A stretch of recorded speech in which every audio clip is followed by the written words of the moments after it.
ये वाला फिगर आपके एनसीईआरटी में दिया है। हल्का सा रिपीट करेंगे 2 मिनट के लिए। ये हम पढ़ा चुके थे, रिपीट करेंगे। हम क्या बताए थे कल? जब इवोल्यूशन हो रहा था बहुत पहले आज से, एक आपकी बेटा बांट नहीं यूकैरियोटिक सेल थी, और एक आपकी प्रोकैरियोटिक।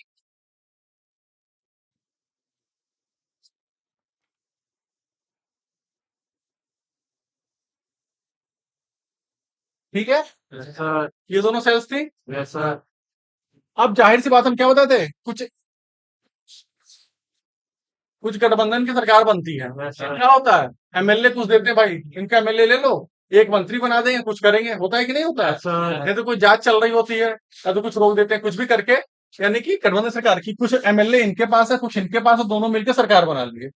ये आपके यहाँ जैसे क्या होता है कि कोई आपके यहाँ किराएदार आता है, उसको आप लोग अपने घर में रखते हो, पैसा लेते हो कि नहीं उससे? Yes sir. अब कभी कभी क्या होता है, कोई बेचारा आया, मालिक है, हमको आप एक कमरा दे दीजिए, उससे आप क्या करवाते, ठीक है पैसा नहीं तो उसके बदले में क्या करना, तो मैं मेरा फूल पौधा ये सब लगा देना, यानी उनसे आप कुछ आउटपुट लेते हैं और ये अपने घर में रखते हैं। तो अब देखिए, जब इवोल्यूशन हो रहा था तब एक प्रोकैरियोटिक ऑर्गेनिज्म और एक यूकैरियोटिक ऑर्गेनिज्म थे।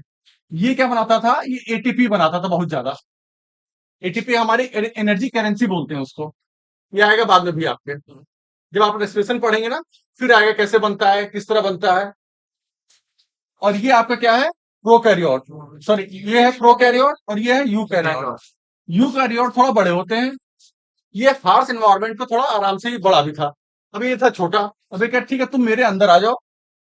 अब इसके बदले में ये क्या कर रहा है, ये इसको घर दे रहा है रहने के लिए, अब ये क्या देगा इसको, एनर्जी देगा। तो ऐसे ही कुछ आपका जो ये था प्रोकैरियोट और ये था यूकैरियोट, ये क्या करेगा, इसको इनगल्फ कर लेगा। देखें भाई, अमीबा में कुछ ऐसा होता है, यस सर। अब ये इसको ऐसे ऐसे करके इनगल्फ कर लेगा। ठीक है, फिर क्या होगा, इधर से भी धीरे धीरे पतला होना शुरू होगा, और ये ऐसे ये आपस में होता है कि नहीं है, यस सर। मिल जाएगा। तो ये बैक्टीरिया इसके अंदर आ गया। ठीक है, ये उसको खा लिया। जैसे कि आप लोग पढ़े होंगे फाइगोसाइटोसिस, पिनोसाइटोसिस पहले बताए थे। जब इसके अंदर आएगी तो इसकी जो आउटर वॉल है बेटा, ये इसकी यानी कि ये इससे रिजेंबल करेगी यूकैरियोट। तो जो अंदर की वॉल है इसकी, डबल कलर नहीं है, वो आपकी किससे रिजेंबल करेगी, ये बैक्टीरिया की वॉल से। ठीक है, इसको ध्यान रखिएगा। तो इसीलिए ये डबल लेयर होगा, माइट्रोकैंडिया एंड क्लोरोप्लास्ट, दोनों की ओरिजिन एक जैसी है। इसको हम लोग बोलते हैं, नाम इसका होता है एंडोसिम्बियोटिक ओरिजिन। ये पहले था एनसीईआरटी में काफी पहले, अब आपके इसमें नहीं है ऐसे, इसको ये कैसे डेवलप हुआ। लेकिन मेरा काम है कि केवल आपको ये बता देना कैसे ये डबल मेम्ब्रेन हुआ। माइट्रोकैंडिया एंड क्लोरोप्लास्ट, इन दोनों की ओरिजिन क्या है, बैक्टीरियल ओरिजिन मानी जाती है। ये ऐसे प्रोकैरियोट बैक्टीरिया थे जो कि क्या किए, जो आपके यूकैरियोट के कांटेक्ट में आए और फिर ये उसके अंदर आ गए, म्यूचुअलिज्म हो गया। ये इसको भैया भर दे रहा है और ये इसको क्या दे रहा है, एटीपी। एनर्जी दे रहा है, एटीपी। ये चीज हो गया। अब ये कैसे होते हैं, डबल मेम्ब्रेन हो गया। Yes, sir. इसमें जो अंदर की जो बाहर दो बैक्टीरिया वो उसको बना रहे हैं माइट्रोकैंडिया, और जो अंदर की मेम्ब्रेन होती है ये ऐसे ऐसे फोल्ड कर जाती है। इस फोल्ड को क्या बोलते हैं, दृष्टि। ये देखिए, ये सेम लैंग्वेज आपकी एनसीईआरटी की है। Yes sir. यदि आप लोग बुक में पढ़ेंगे तो सेम ही लैंग्वेज पाएंगे, इसलिए बार बार एनसीईआरटी बुक यदि रखिए, यदि आप नोट उससे बनाए हुए हैं और अच्छी बात है, नहीं है तो एनसीईआरटी बुक रखिए, उसको एक बार देख लीजिए, वहां टिक कर लीजिए अपना एनसीईआरटी, उसमें इसको क्रिस्टी बोलते हैं। ठीक हो गया, जो ऐसे ऐसे उंगली की तरह उभार होते हैं, ये आपका क्रिस्टी हो गया। ठीक है, क्रिस्टी किस लिए होता है? सरफेस एरिया बढ़ाता है। जाहिर सी बात है, ये देखिए ऐसे है आउटर लेयर, और इनर लेयर को यदि हम सीधे ऐसे बना दें तो सरफेस एरिया तो कम है। Yes, sir. यदि इसी को हम ऐसे ऐसे कर दें Basically. तो सरफेस एरिया बढ़ जाता बढ़ जाता है। और इसी के ऊपर छोटे छोटे आपके ग्लाइकोप्रोटीन, मेटालोप्रोटीन सब मिलते हैं। वो सब पार्टिसिपेट करते हैं आपके इसमें एटीएस में, इलेक्ट्रॉन ट्रांसपोर्ट सिस्टम में। ये अभी नहीं बताएंगे, ये आपके जब आप रेस्पिरेशन पढ़ेंगे तब आएगा। नई वाली बुक में पेज नंबर 160 पे है, फिगर देख लेंगे तो आज दिखाई दे जाएगा। अब देखिए,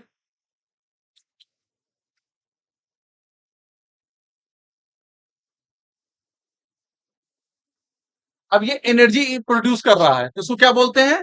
पावर हाउस। ठीक है, पावर हाउस बोलते क्या, ये भी आपको उसमें लिखा होगा। दूसरा क्या रहा है, इसमें क्या होता है, जैसे कि आप बैक्टीरिया पढ़े थे, बैक्टीरिया में क्या क्या होता है? एक न्यूक्लियोइड होता है, कैसा होता है? सिंगल सर्कुलर है। क्रोमोसोम होता है इसमें। तो इसमें वही सेम चीज होगी, सिंगल सर्कुलर डीएनए मॉलिक्यूल। तो किसकी ओरिजिन कैसी है? बैक्टीरियल ओरिजिन, अभी बताए थे ना। Yes. दोनों के अंदर कैसा हो गया? गठबंधन की सरकार बन गई। ये उसके अंदर जो आपका यूकैरियोट था उसके अंदर क्या चला गया? प्रोकैरियोट चला गया।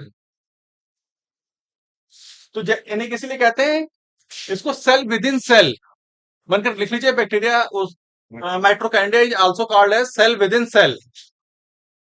माइट्रोकाइंडिया को सेल विद इन सेल बोलते हैं कि सेल के अंदर सेल है, कोशिका के अंदर कोशिका है। बात तो सही है। बाहर क्या है? यूकैरियोटिक कोष है, और अंदर क्या है? प्रोकैरियोटिक है। ये पूछा हुआ क्वेश्चन है। अब देखिए, अब आपके बैक्टीरिया में कैसे राइबोसोम होते हैं? 70S होते हैं, पढ़े? Yes, sir. इसमें भी 70S होते हैं। देखिए Sir. सब कुछ मैच कर रहा है। बैक्टीरिया में आपको कुछ आरएनए भी होते हैं, इसमें भी आरएनए मिलेगा। जो जो बैक्टीरिया के अंदर मैक्सिमम चीजें होती हैं वो सब इसके अंदर मिलेंगी आपको। ये देखिए, component require for the protein synthesis. Protein synthesis में क्या क्या जरूरत पड़ती है? क्रोमोसोम, डीएनए हो गया, और क्या जरूरत पड़ेगी? आरएनए, एमआरएनए, या पढ़ेंगे अलग से।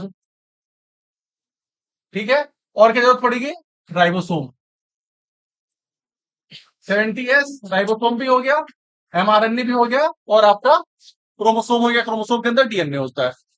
तो यानी कि प्रोटीन सिंथेसिस की जो फैक्ट्री होती है, पूरी मैकेनिज्म किसके अंदर है? आपके क्या है ये? माइट्रोकाइंड्रिया, इसके अंदर है। ठीक है, आप सारा चीज ये सब पढ़े होंगे, जिसमें बैक्टीरिया में भी पढ़े होंगे। Sir. सेम चीज बैक्टीरिया में थी, हम जो आपको शुरुआती क्लास लिए थे बेटा, उसमें था ये। एक जगह ये है कि नफे टेक्स्ट मत करो बेटा, इसको नोट कर लीजिएगा, पूछा हुआ क्वेश्चन है। जो माइट्रोकाइंड्रिया डिवाइड होते हैं, किससे डिवाइड होते हैं? Vision से. फ्यूजन से।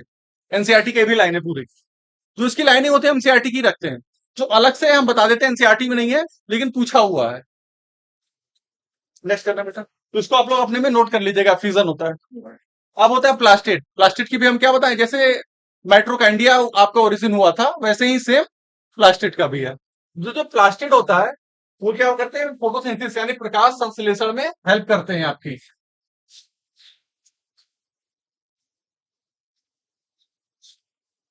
अब इधर आइए,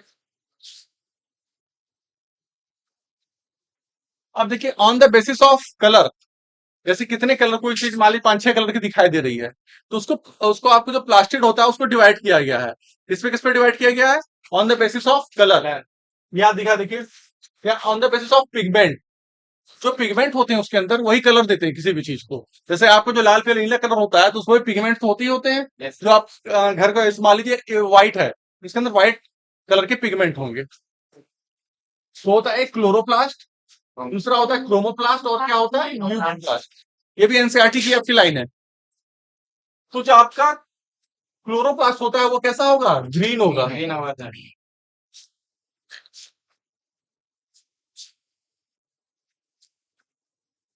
ये क्या होगा? ग्रीन। Green. क्रोमो, यहाँ बेटा क्रोमो लिखा है ना, क्रोमो माने होता है कलर। क्रोमो का वर्ड होता है कलर। तो जाहिर सी बात है, क्रोमो प्लास्ट माने कलरफुल रहेगा, ठीक है, रंगीन रहता है। और दूसरा होता है ल्यूको, ल्यूको माने होता है कलरलेस, कलर ल्यूको माने इसमें कोई कलर नहीं होगा। इस चीज को ध्यान रखिएगा, ये पूछता है कि ल्यूकोप्लास्ट किस कलर का होगा, कलरलेस होगा। अब चीज और चीज है, जो आपका एक क्लोरोप्लास्ट है, क्लोरोप्लास्ट भी कैसा है, डबल मेम्ब्रेन का होता है, ठीक है। अब जो लाइट सनलाइट आ रही है, अब पूरा क्लोरोप्लास्ट ऐसा नहीं है कि सारे यहां भी एब्जॉर्ब कर लिया, यहां भी सनलाइट को एब्जॉर्ब कर लिया, यहां भी, ऐसा नहीं। इसमें पिगमेंट होते हैं, किस जगह होते हैं, कहाँ पे होते हैं, जब आप फोटोसिंथेसिस पढ़ेंगे तो उसमें आ जाएगा कि थाइलाकोइड्स में किस जगह होते हैं, कैसे अरेंज होते हैं, सब आएगा उसमें। तो अभी मोटा मोटा ही जान जाइए कि क्लोरोप्लास्ट है, क्लोरोप्लास्ट के अंदर क्या हो रही है, सनलाइट आती है, तो आपकी ट्रैप होती है। लेकिन कौन ट्रैप करता है, कौन पकड़ता है, पिगमेंट पकड़ते हैं। जैसे कि आपके घर में, मान लीजिए आपके घर में ऐसा तो नहीं कि मान लीजिए आपके घर में 5 मेंबर हैं, फादर है, मदर है, दो तीन भाई बहन है, ऐसा तो नहीं सारे के सारे कमा रहे हैं, कोई एक ही कमाता है। या हो सकता है कि फादर मदर दोनों लोग कमा रहे हैं, अब 5 साल का बच्चा है वो तो नहीं कमा रहा होगा, वो तो जाहिर सी बात है। तो इसमें भी क्या होता है कि जो एनर्जी ट्रैप पूरा क्लोरोप्लास्ट है, मान लीजिए फैमिली है, अब ऐसा नहीं कि सब क्लोरोप्लास्ट में एनर्जी कहां से आएगी, ट्रैप होगी, सब लोग नहीं होगा, उसमें क्या होता है, पिगमेंट्स होते हैं छोटे। और कौन कौन दो पिगमेंट होते हैं बताइए, नाम क्या होता है, कैरोटीनॉइड्स। हाँ, क्लोरोफिल एंड कैरोटीनॉइड। ये क्या करते हैं, आपको एनर्जी को ट्रैप करते हैं। फिर दोबारा आएगा ये आपके जो हम पढ़ा रहे हैं, क्लोरोप्लास्ट प्लास्टिड, सारे आप चीज को रिपीट रिपीट होंगे किसमें, फोटो में। वैसे इसको बोलते हैं लाइट हार्वेस्टिंग कॉम्प्लेक्स आते हैं, तो उसमें आएगा दोबारा जब सर पढ़ाएंगे, जो भी पढ़ाएगा आपको उस फोटो से पूरा आएगा ये। इसीलिए बस इतना जान जाइए भाई, क्लोरोफिल एंड कैरोटीनॉइड दो पिगमेंट होते हैं मेनली। ये क्या करेंगे, सनलाइट को ट्रैप करेंगे। यदि सनलाइट इधर पड़ रही है कोई दिक्कत नहीं, वो ट्रैप नहीं करेगा, वो उसको इकट्ठा नहीं करेगा। जैसे कि आपका इन्वर्टर होता है ना, इलेक्ट्रिसिटी चार्ज होकर इकट्ठा कर लेता है, लेकिन ऐसा तो उसी तरह ये भी क्या होगा, सनलाइट को इकट्ठा कर लेता है। क्लोरोफिल एंड कैरोटीनॉइड, दो चीज नाम ये पूछा हुआ है, कौन कौन से पिगमेंट्स होते हैं, क्लोरोफिल एंड कैरोटीनॉइड। अब दूसरा कैरोटीनॉइड्स में एक चीज और होती है, कैरोटीनॉइड फैट सॉल्युबल होता है कि वाटर सॉल्युबल होता है, लिखा हुआ है यहाँ क्या लिखा है, फैट सॉल्युबल। जो क्या लिखा है देखिए, फैट सॉल्युबल। कैरोटीनॉइड से मन करे आप लोग नोट कर लीजिए, कैरोटीनॉइड इज फैट सॉल्युबल। और कैरोटीनॉइड एक बड़ा ग्रुप है, उसके अंदर दो छोटे और पिगमेंट आते हैं, ठीक है।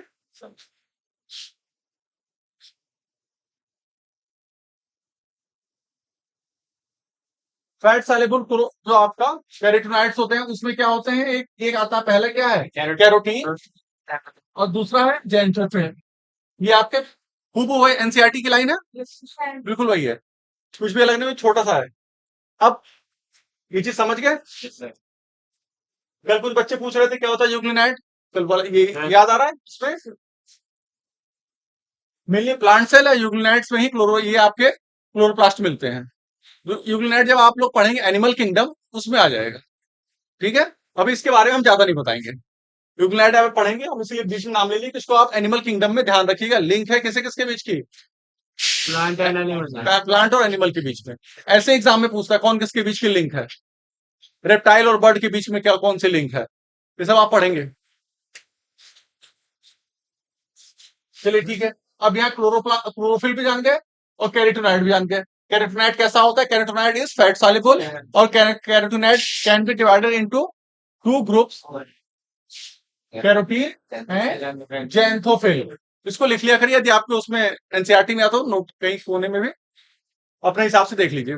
ओके, देखिए आंख बंद करके पढ़ दिए, फिर एग्जाम में देखेंगे, फिर एग्जाम में तो कॉपी होगी नहीं, उठा उठा के देख रहे हैं, तो जो एग्जाम में आता है, इसीलिए हमेशा जब आप क्वेश्चन पेपर लगाते हैं तो इससे ये समझ में आता है कि कौन कौन सा आपका ये एग्जाम में पेपर आ रहे हैं क्वेश्चंस, आपको क्या पढ़ना है।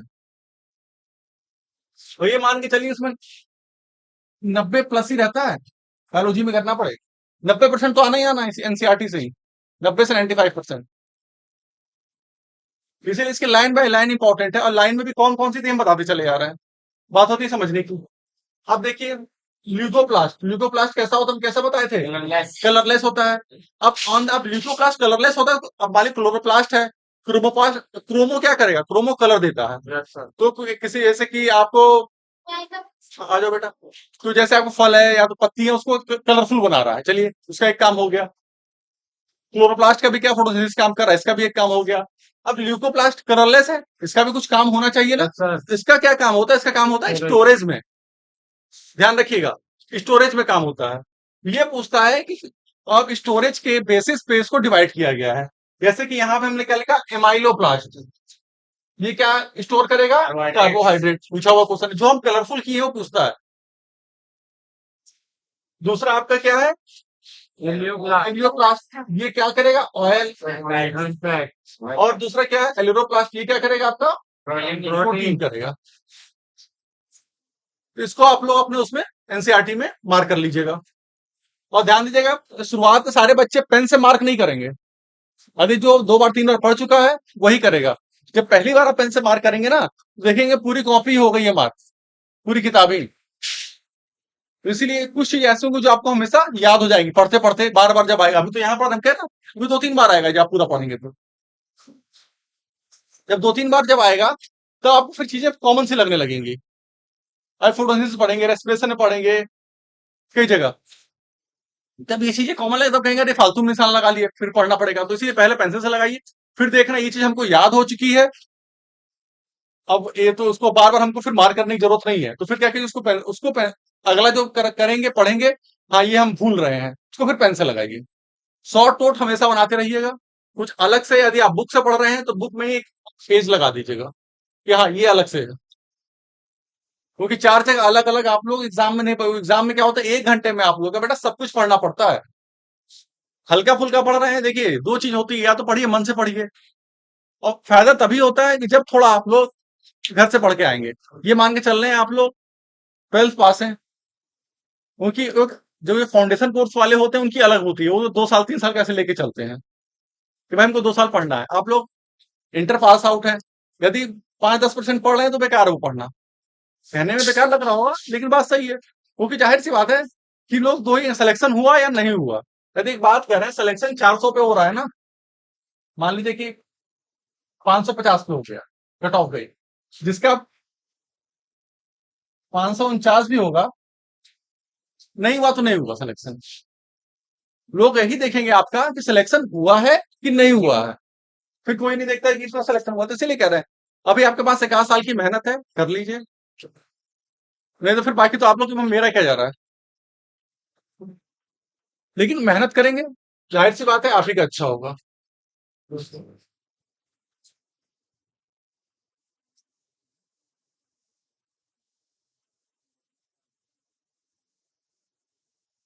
नेक्स्ट चलिए बेटा।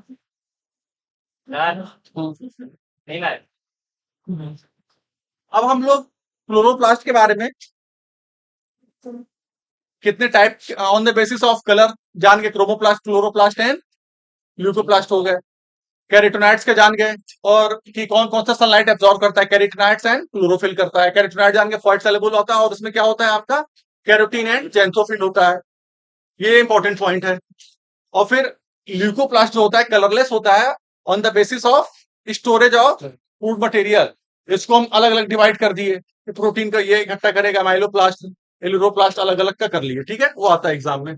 अब देखिए इसमें क्या होता है आपका, सर क्लोरोप्लास्ट और प्लास्टिक में क्या अंतर है? बेटा प्लास्टिक वाटर में, क्लोरोप्लास्ट का मतलब तो ग्रीन होगा। उन्होंने अच्छा पूछा, देखिए पूछा करिए क्वेश्चन। प्लास्टिड हुआ,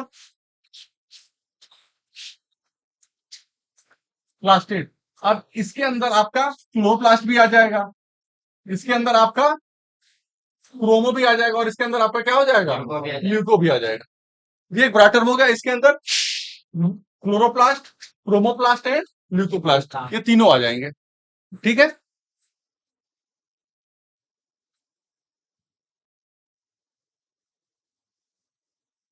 अब देखिए क्लोरोप्लास्ट हमने क्या बताया था, इसकी ओरिजिन भी कैसी है, प्रोकैरियोटिक ओरिजिन या बैक्टीरियल ओरिजिन। आपने पूछ दिया कि ऐसा कौन सा सेल ऑर्गेनेल है जिसकी बैक्टीरियल ओरिजिन है, कौन सा है बताइए।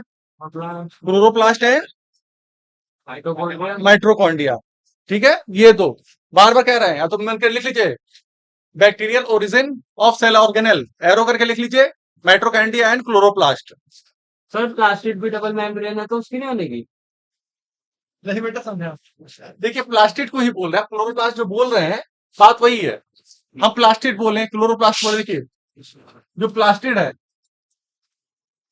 ये आपका 3 पार्ट में डिवाइड किए, क्लोरो पूरा नहीं है, ठीक है, क्रोमो वो भी होगी, सही है, और ल्यूको वाला, ठीक है। तो प्लास्टिड, अब चलिए एक और कर ले, एंड माइट्रोकॉन्डिया, इन दोनों की ओरिजिन कैसी होती है? बैक्टीरियल और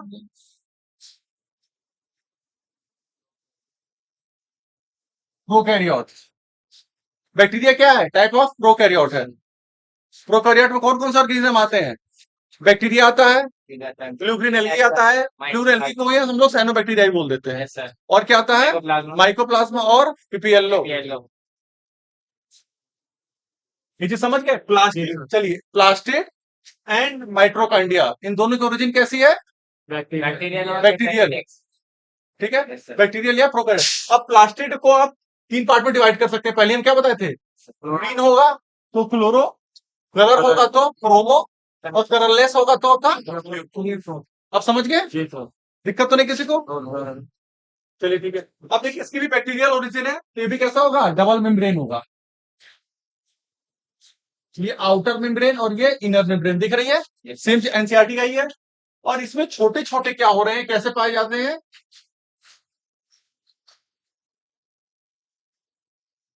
ये छोटे छोटे सिक्के की तरह, जैसे सिक्का होता है ना, स्टैकिंग पाई जाती है। इनको हम लोग क्या बोलते हैं? ग्रेना। जैसे ये है ना सिक्का, इसको हम लोग क्या बोलते हैं? ग्रेना। देखिए ये दिख रहा है ना, ग्रेना या ग्रेनम, सिंगुलर और प्लूरल का अंतर है, ठीक है। अब एक सिक्का, मान लीजिए जब सिक्का सिंगल हो तो इसको क्या बोलेंगे? थैलेक्वाइट्स। ये देखिए जब कहीं भी, हाँ ये है थैलेक्वाइट्स। अब समझ गए? जब सिक्का एक के ऊपर एक हो तो उसको ग्रेना, अब सिक्का सिंगल हो थैलेक्वाइट्स। अब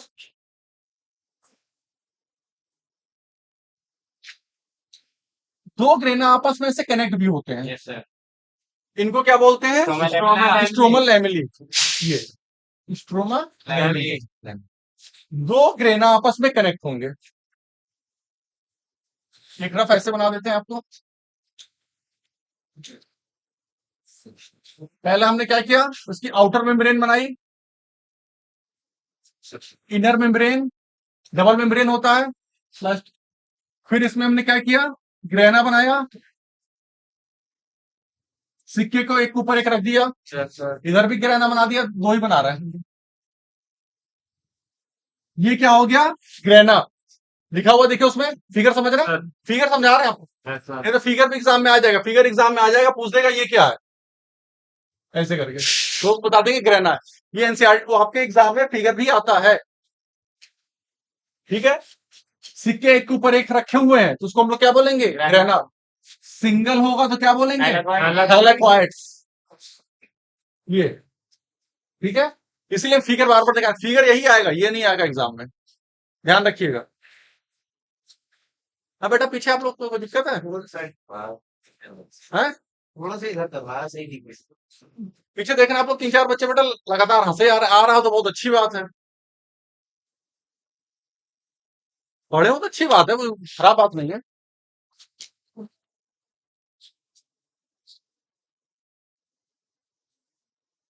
और इन दोनों को जो हम कनेक्ट करेंगे इसको क्या बोलेंगे बेटा, आप बताइए किनारे। हाँ क्या बोलेंगे दोनों को जो कनेक्ट करता है?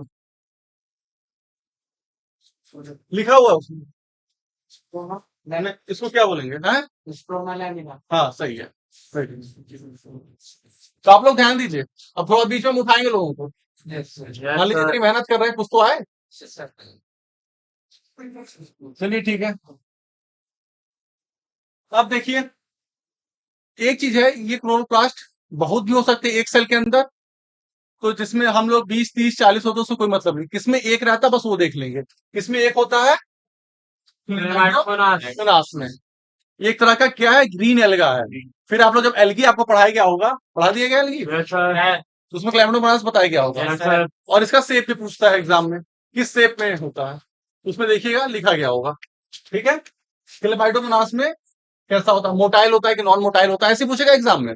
इसीलिए हम बार बार एक ही चीज को हम रिपीट क्यों करते हैं, जिसे हम पढ़ा रहे होते हैं थोड़ा सा मेरा आधा घंटा रिपीटिशन में चला जाता है। चाहते तो नया पढ़ा देते, क्या आपको थोड़ा सा याद हो जाए वो चीज।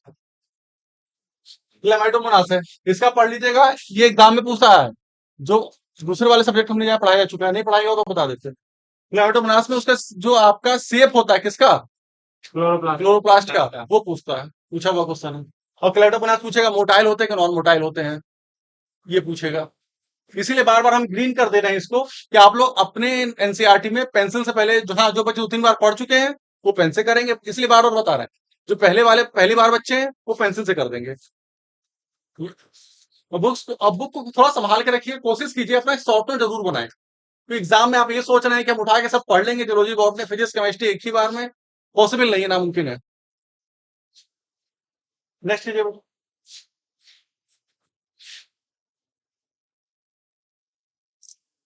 वही सब चीजें हैं, हाइलाइट आप पढ़ ही चुके हैं, सिक्का बन गया। अब देखिए ग्रैना क्या होता है, जो ग्रैनम, सिमिलर को हम लोग क्या बोलेंगे, ग्रैनम, और ग्रैना बोलेंगे प्यूरर, बहुत सारे होंगे तो। ठीक है, ये भी हो गया आपका। अब ल्यूमेन, चलिए आ गया आपका, इसीलिए एनसीईआरटी का वो उठाते हैं ताकि छूटे मत आपके सारे पॉइंट्स। वो हो सकता है भाई ह्यूमन ही है, क्या पता है छूट जाए, छूटे ना, इसलिए हम इसको एनसीईआरटी का करके इसको कलर कर देते हैं कि आपका कोई प्रॉब्लम ना हो। ल्यूमेन जो आपका थाइलेकॉइड्स है, इसके अंदर को हम लोग ल्यूमेन बोलेंगे।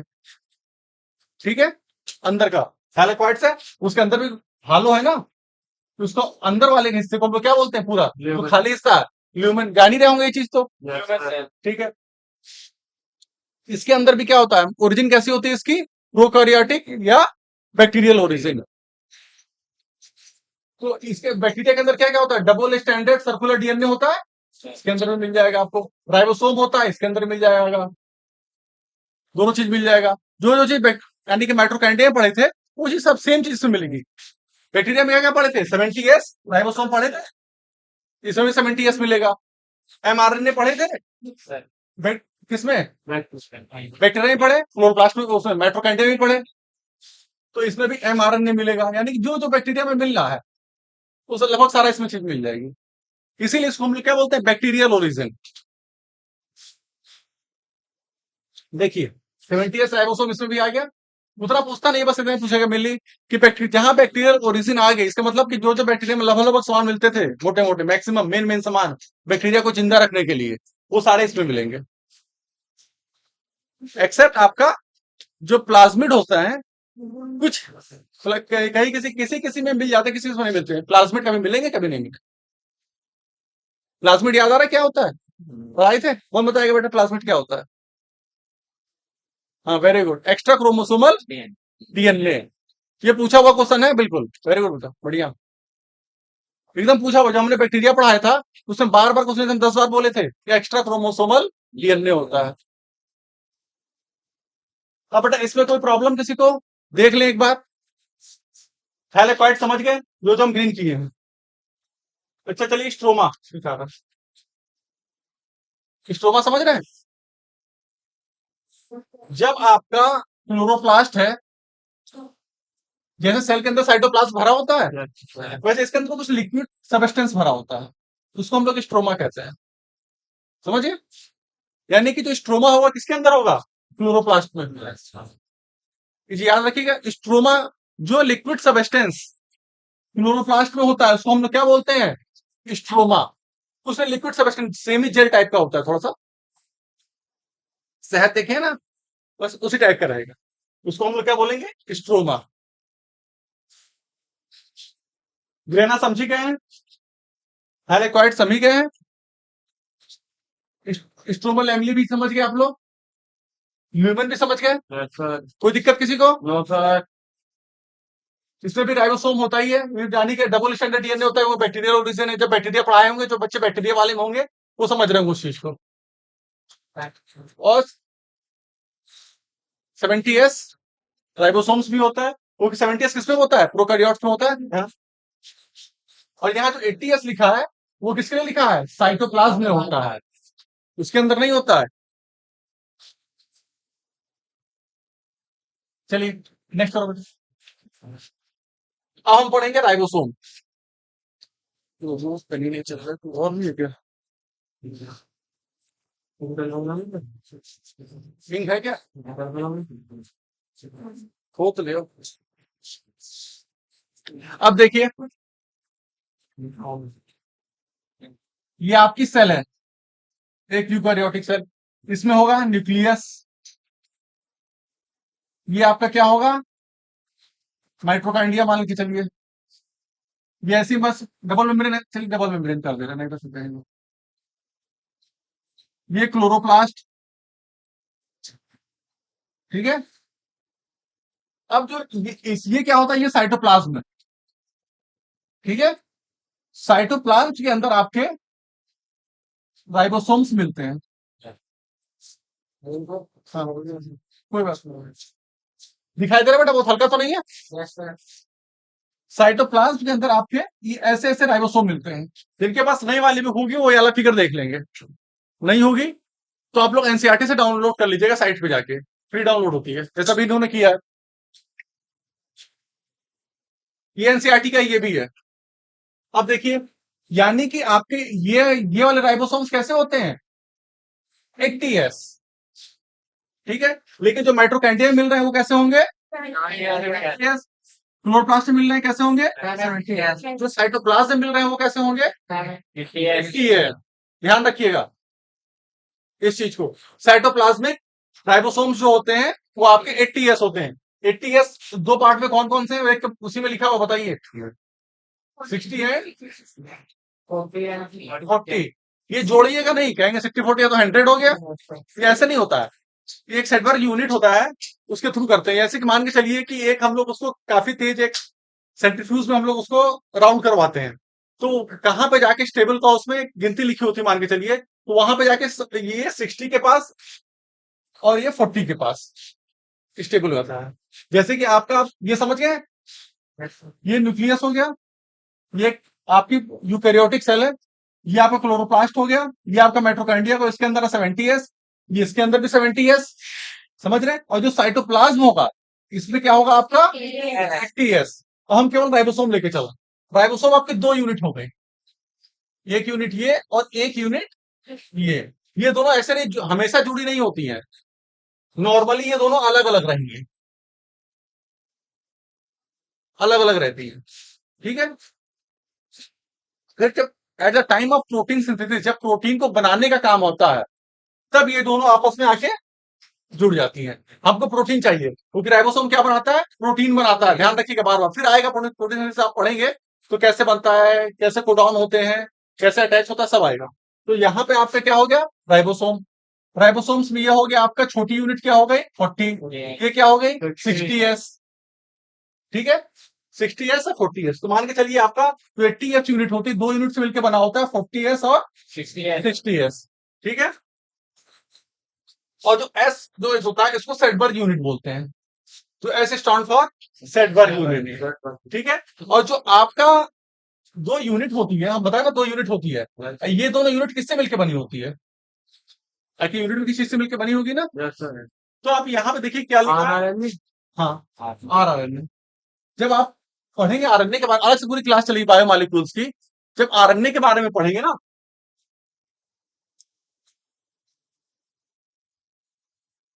आरएनए तीन टाइप के होते हैं।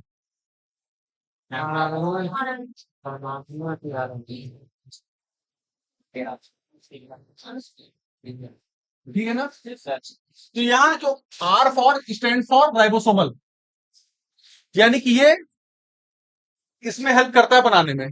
तो इसमें क्या, राइबोसोमल आरएनए एंड प्रोटीन लिखा हुआ है। यदि आपसे पूछ दिया गया कि आपके जो राइबोसोम्स होता है किससे किससे मिलकर बने होते हैं, राइबोसोम की जो यूनिट होती है ये वो आरएनए एंड प्रोटीन, एनसीईआरटी के लाइन है, बिल्कुल लिखा हुआ आप लोग में, ठीक है। तो यहाँ पे मार्क कर लीजिएगा कि जो आपके राइबोसोम होते हैं, इसके दो यूनिट होती हैं, पहले हो जाएगा 40s और 60s, और दोनों यूनिट किससे मिलकर बनी होती है, दोनों यूनिट, उसका बेसिक कंपोनेंट क्या होता है, आरएनए है, आरएनए प्लस प्रोटीन, ये भी क्या होगा, आरएनए प्लस प्रोटीन। यानी कि ये दोनों यूनिट किससे मिलकर बनी, तो आरएनए और प्रोटीन। हवा में तो होगी नहीं। और जो आपने बताया राइबोसोम्स, क्या किसी मेम्ब्रेन से घिरा होता है? नहीं। ध्यान दीजिएगा, राइबोसोम के बाहर कोई मेम्ब्रेन नहीं होती है। यदि आपसे पूछा जाए कौन सा ऐसा सेल ऑर्गेनेल है जिसके बाहर कोई मेम्ब्रेन नहीं होती है, तो क्या बोलेंगे? राइबोसोम। दूसरा हम एक और बताए थे, पहली क्लास से बताया जा रहा है, राइबोसोम और सेंट्रोसोम या सेंट्रियोल्स। अभी आएगा, उसका भी स्ट्रक्चर बता देंगे आपको। अब समझ गए? ये आपका हो गया क्या? 80s। 80s किससे मिलकर बने हैं? 40 और 60s से। यानी कि ये 40 छोटा है तो इसको बोलेंगे स्मॉल, इसको बोलेंगे लार्ज यूनिट। और ये दो यूनिट किससे मिलकर होती है? आरएनए और प्रोटीन से मिलकर बनी होती है। देखिए वही है। और एस स्टैंड फॉर सेडबर्ग। और देखिए सेडबर्ग यूनिट किसको नापता है? Indirectly measure density and size. इसको मार्क कर लीजिएगा। तो सेडबर्ग यूनिट है। इतने डीप में मजा आई, बस वो याद कर लीजिए कि सेडबर्ग यूनिट क्या करता है? डेंसिटी और साइज। कोई चीज हम कह रहे हैं घुमाते हैं उसको, उसी हिसाब से देखिए अब डेंसिटी और वो कैसे कैसे नापेगा बता दे रहे हैं। आप कागज में एक रस्सी बांध के घुमाएंगे, वो अच्छा घूमेगा? कि कोई ढेला ले लें या तो कोई पत्थर ले लें, स्टोन ले लें, उसको घुमाएंगे तो अच्छा घूमेगा? पत्थर क्यों? वो उसकी साइज भी ठीक है और डेंसिटी ज्यादा है, भारी है। जाहिर सी बात है, आप समझ गए कि उसको हम ऐसे ही राउंड राउंड करवाते हैं सेंट्रीफ्यूज में। तो उस तरह से वो क्या मानेगा कि मेजर डेंसिटी है साइज। जाहिर सी बात है, कागज तो अच्छे से घूमेगा नहीं। क्या घूमेगा? पत्थर घूमेगा। उसी पत्थर क्यों घूमेगा? भारी है, डेंसिटी ज्यादा है उसकी। बस तो उसी डेंसिटी और साइज मेजर करता है। नेक्स्ट। अब देखिए वही चीज हम बता दिए, राइबोसोम स्मॉल सब यूनिट एंड लार्ज सब यूनिट। एक बार का, एक या दो बार पूछा हुआ क्वेश्चन है, ध्यान मन करे तो याद रखिएगा, नहीं तो छोड़ दीजिएगा। पहले बता दें, तो 70s राइबोसोम्स होता है, तो उसकी यूनिट कौन कौन सी होती है? 30s and 50s। ठीक है। जो इसमें आरएनए होता है, जो आपका 30s में आरएनए होता है, वो कौन सा आरएनए होता है? 60s RNA. यानी आरआरएनए के भी सब डिवाइड होते हैं, कई बार डिवाइड होता है आरआरएनए भी। 16s और जो 50s होता है वो 5s आरएनए और 23s आरएनए। ये एक बार पूछा हुआ है कि 50s आरएनए में ये क्या होता है? 23s आरएनए आता है। प्रोटीन सिंथेसिस पढ़ेंगे फिर आएगा ये। यदि आपको अभी ज्यादा लगा तो अभी सब थोड़ा थोड़ा पढ़ रहे हैं, तभी फिर आएगा ये, दोबारा आएगा ये। अब आ जाइए, ये वाला क्वेश्चन पूछा हुआ 50s में कौन सा होता है? ये 23s आरएनए। अब आ जाइए 80s। 80s किससे मिलकर बना? 40 और 60। और इसमें ये पूछा हुआ है कि 28s आरएनए। ये पूछा हुआ, पूरा नहीं पूछा है। तो टफ हो जाता है ना, 2-4% एक्स्ट्रा पूछता है। 90 से 95% उसमें रहेगा, लेकिन 5-6%, 10%, 5 से 8% तक तो आपका रहेगा। तो उससे रिलेटेड चीजें पूछता रहता है। तो ये भी है, क्योंकि ये कभी ना कभी ये आपके एनसीईआरटी में दिया था, बाद में हटा दिया। तो क्या करते हैं, जो पेपर बनाने वाले होते हैं, वो क्या करते हैं, पुराना पिछले 10-20 साल का पेपर उठाते हैं, उसी से बनाना शुरू करते हैं। ऐसा नहीं हर चीज नया ही लिख रहे हैं। आप देखेंगे क्वेश्चन रिपीट होते हैं खूब, क्यों रिपीट होते हैं? क्योंकि लोग पुराना क्वेश्चन को डाल देते हैं इसमें। और बाई चांस कोई पुराना बूढ़े प्रोफेसर से उनके साथ चला गया बनाने, उनके पास कोई पुराना वाला है, उठा के दे दिए, क्या करेंगे? तो इसीलिए जो क्वेश्चन आया हुआ है उसको हम क्या करते हैं बता दिए। आपके एनसीईआरटी में नहीं दिया है अभी, प्रेजेंट वाले में, इसके पहले वाले में नहीं दिया है, नहीं है ना? No sir. तो इसीलिए हम बता दिए इसको, लेकिन तब याद कीजिएगा जब बाकी सब याद हो जाए। यानी कि पहले इसको याद कर लेंगे, बाकी सब छोड़ दिए। पहले कम से कम 90% तो तैयार कीजिए, बाकी 5-10% तो बाद में हो ही जाएगा। चलिए ठीक है, समझ गए। और इस वाले में जो 60s होता है, उसमें जो आपका मेन आरएनए होता है 28s होता है। आरएनए भी, यानी कि आरआरएनए के भी बहुत सारे टाइप होते हैं। ये सब आरआरएनए के टाइप हैं। 60s, 5s, 23s, ये सब किसके टाइप हैं? आरआरएनए के, राइबोसोमल आरएनए के टाइप हैं। ये सब आप जब आरएनए डीएनए के पूरा स्ट्रक्चर पढ़ाया जाएगा ना, तब उसमें आ जाएंगे सब। ठीक है। एक जगह हम और क्या बताए थे कि दोनों यूनिट अलग अलग होती हैं eight the time of protein synthesis. जब प्रोटीन का बनना शुरू होता है तब ये दोनों यूनिट आके मिल जाती हैं और ये बना लेती हैं। लेकिन कब मिलती हैं? जब magnesium critical concentration of magnesium, यानी कि जब क्रिटिकल कंसंट्रेशन होती है मैग्नीशियम की, तब ये दोनों यूनिट मिल जाती हैं। ये चीज पूछा हुआ है। ठीक है बेटा, पहले एलिमेंट लीजिए, both the sub unit come together at critical concentration of magnesium, यानी कि ये दोनों मैग्नीशियम में क्रिटिकल कंसंट्रेशन पे आके मिल जाती हैं। नहीं तो दिखा दे बेटा, नहीं तो कब होगा, जब मैग्नीशियम की क्रिटिकल कंडीशन यानी कि रहता है। लेकिन हाई तो होगी ना। नहीं हाई अलग अलग, देखो इसमें कंसंट्रेशन पर्टिकुलर इसलिए दिया है कि हर सेल के हिसाब से अलग अलग होती है, हर स्पीसीज के हिसाब से अलग है। जैसे कोई प्लांट सेल उसकी अलग होगी, एनिमल सेल की अलग होगी, जो मान लो समुद्र के नीचे रह रहा होगा एकदम 100 फीट गहराई में, उसका अलग होगी। तो इसी कारण थोड़ा बहुत अंतर आ रहा है, इसीलिए यहाँ पे बस इतना दे दिया है कि क्रिटिकल कंसंट्रेशन तो लो होने पे नहीं होने की ना, है। लो होने पे क्रिटिकल का मतलब होता है पर्टिकुलर कंसंट्रेशन, जैसे कि किसी स्पीसीज के लिए मान लो पर्टिकुलर कंसंट्रेशन 40 है, वहां 40 पे होगी। लो या हाई से बहुत ज्यादा मतलब नहीं है। क्रिटिकल कंसंट्रेशन का मतलब ये हुआ कि उस किसी पर्टिकुलर कंसंट्रेशन पे, हो सकता है किसी और स्पीसीज में, प्लांट पे मान लो वो 60 हो, किसी में हो सकता है और स्पीसीज उसमें से 80 हो, तो सबकी अलग है। बस क्रिटिकल का मतलब उस पर्टिकुलर कंसंट्रेशन पे ये दोनों यूनिट आएंगी, कंबाइंड होंगी और एक हो जाएंगी। समझ गया बेटा, इसमें आ रहा है समझ में सब लोग को? सर तो आपने लास्ट यूनिट में सिर्फ एक केस है ना सर, हाँ कि दोनों से मिलकर बना हुआ है ना सर ये? हाँ, 80 जो 80s है, मैंने बताया ना 40s और 60s। यहाँ तो बस मैंने कर दिया 40s। 40s में हम ये ब्रैकेट में जो लिख रहे हैं वो आरएनए का टाइप लिख दिए हैं। इसमें कौन सा आरएनए होता है इसके अंदर, जैसे कि मान लो कि 2 यूनिट बनाए यहाँ पे,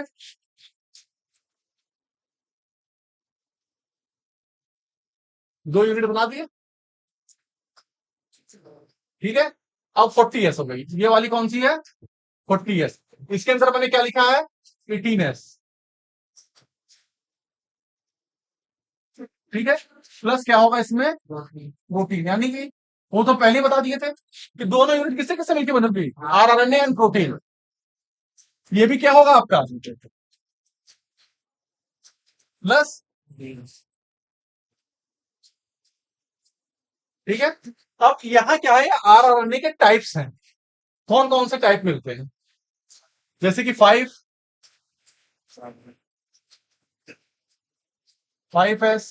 5.8s और क्या है आपका बताइए 20s। ये आपके इसमें आ जाते हैं। ये किसके आरएनए के टाइप्स हैं। तो एक बार का पूछा हुआ क्वेश्चन से बीच में कि 28s आरएनए किसका है, ये 60s यूनिट का। सॉरी बेटा, टेस्ट करना।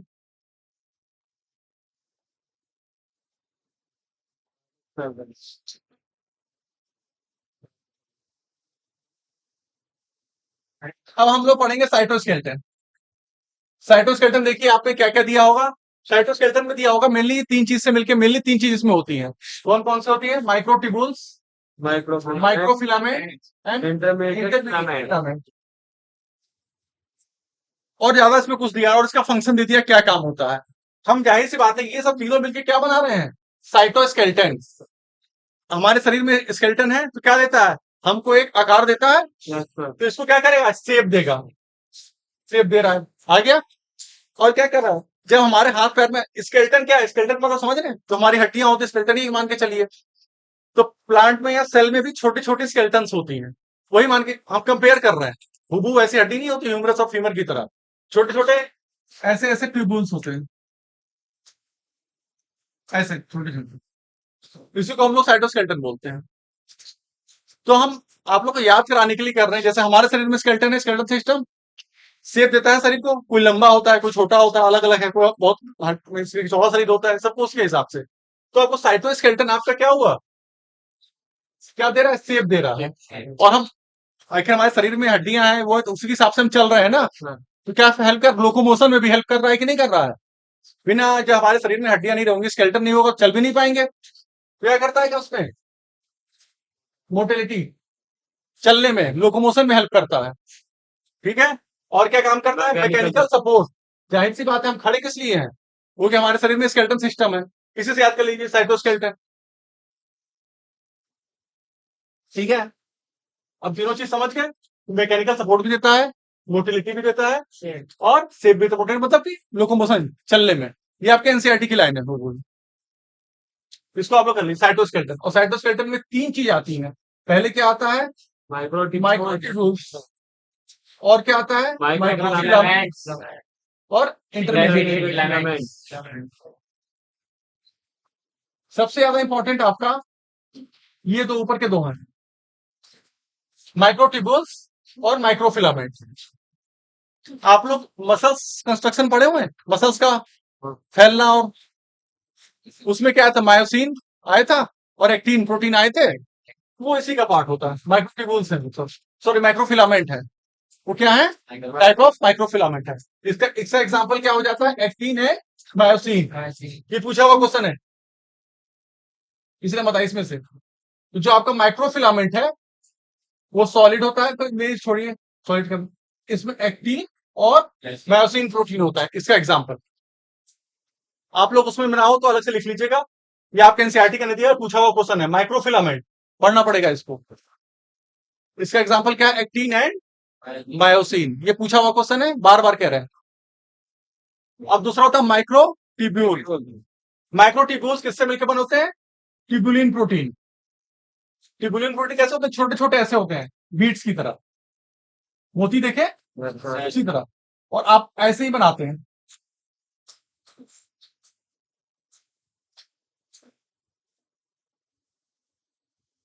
समझ में आ रहा है ये किससे मिलकर, ये मरेगा माइक्रोट्यूब्यूल्स किससे, ये आपके एनसीईआरटी में दिया हुआ है, कई जगह ट्यूबुलिन से मिलकर बने होते हैं, इसलिए हम अलग से लिख दिए हैं। अब इसमें भी आ जाएगा बीच में, बीच बीच में से क्वेश्चन उठा लेता है वो, और यहाँ पे इसलिए मैंने आपको डिवाइड कर दिया कि याद हो जाएगा आसानी से। फिर बताएंगे, देखिए बीच में भी आएगा ट्यूबुलिन। अभी इसमें तो आपको दिख रहा होगा, बस इतना सा दिया, ट्यूबुलिन तो दिया ही नहीं है, फिर सर क्यों पढ़ा रहे हैं? अभी आगे आएगा एनसीईआरटी में, कहेंगे यार उसमें तो दिया नहीं था, बाहर से नहीं पूछा है, पूछा उसी में से, लेकिन हम उसको एक जगह बस ले आए याद रखने के लिए। अब देखिए, आप लोग मन इसको लिख लीजिए, यहाँ लिखे माइक्रोट्यूब्यूल्स कैसा होता है? हॉलो, यानी कि कैसे होगा, जैसे कि इस तरह बीच में छेद होंगी, ट्यूब देखे पाइप, वैसे होता है माइक्रोट्यूब्यूल्स। कैसा है? हॉलो। और किससे मिलकर बना होता है? Tubulin protein. तो ट्यूबुलिन प्रोटीन कैसे होते हैं? जो ऐसे ऐसे बीट्स की तरह होते हैं।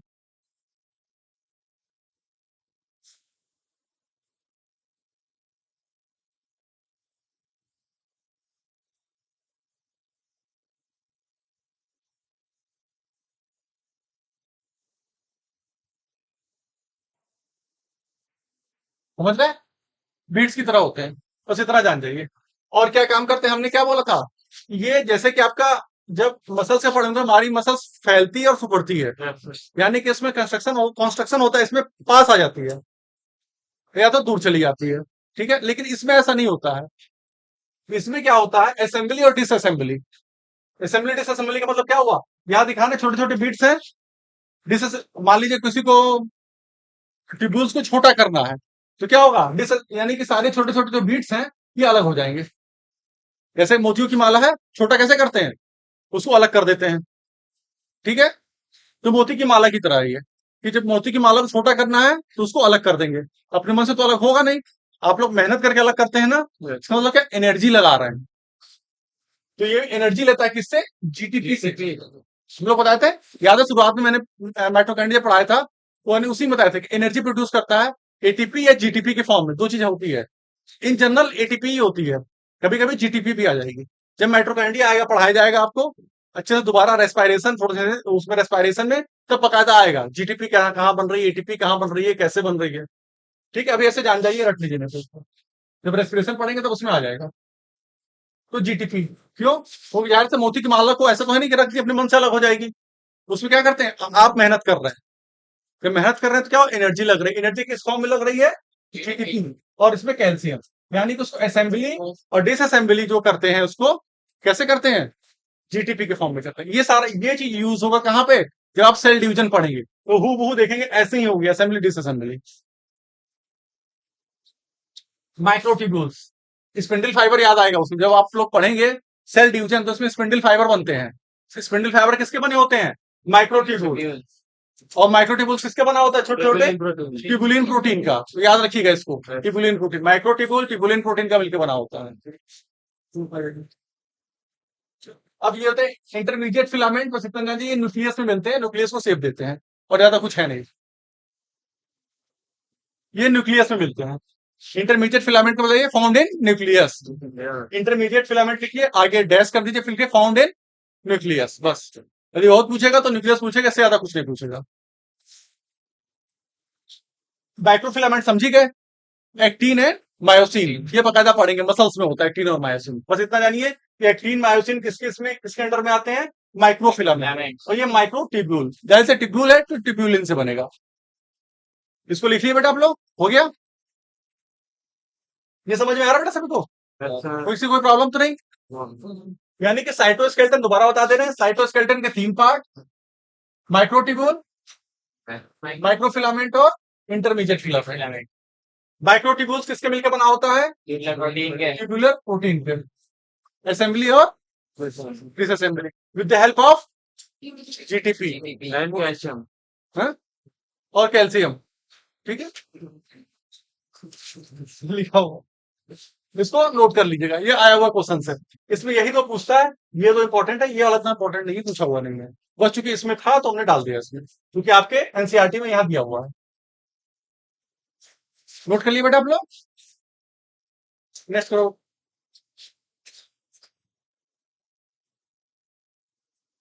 अब सीलिया और फ्लैजेला, देखिए सीलिया और फ्लैजेला एक ही तरह के होते हैं, स्ट्रक्चर एक ही है।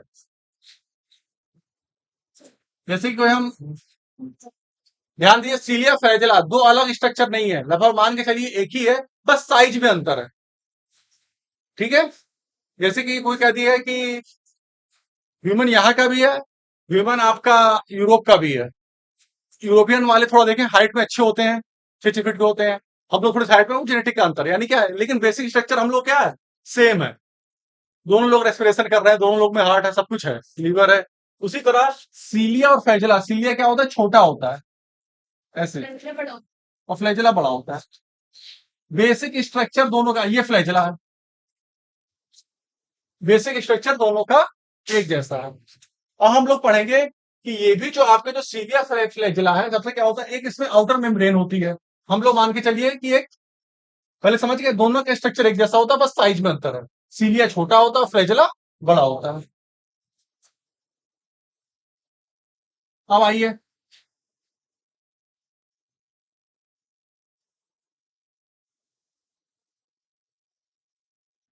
हमने क्या, ये इसमें भी क्या होगा, प्लाज्मा मेम्ब्रेन की लेयर होगी, सबसे बाहर एक प्लाज्मा मेम्ब्रेन की लेयर। आपका फिगर बनाया हुआ है एनसीईआरटी में, देखिए।